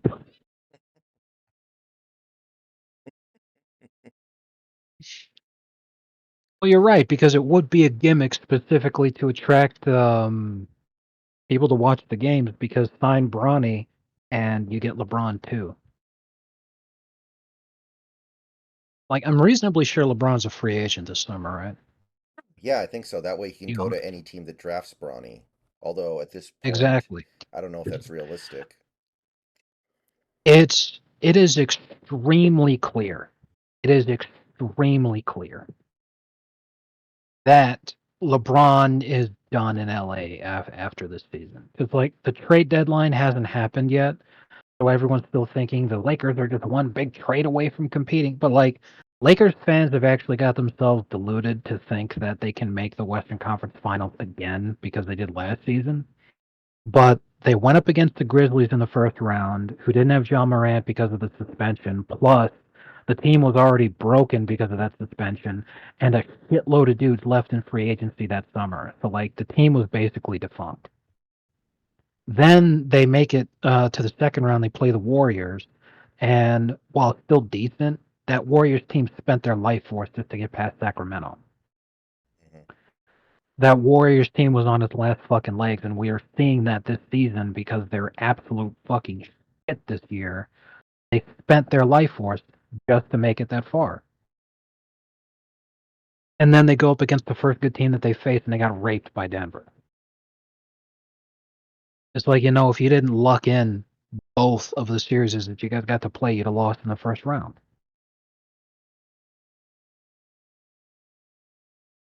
So, at this point, they're just playing for the play-in yet again and hoping that if they make it somehow, that's what we need to do. We're like the Heat in the West. We just make it to the playoffs and we can go deep. Yeah, no. Right. So at the rate they're going, I think they'll make the play-in just by record, but they'll lose in the play-in. Right. And then, LeBron will just leave. But I'll check right now. LeBron James. I'll get right. For that hoops hype. Yes, he has a player option for this season. Now, if I remember correctly, the player option can get picked up shortly before the free agency period begins, which is after the draft. So he'll re-up he'll take his player option for one more year because his player option he's guaranteed $51 million if he picks it up. But if the Lakers do not draft Bronny, he'll decline and then sign with whatever team drafted him. Yeah. Sounds about right.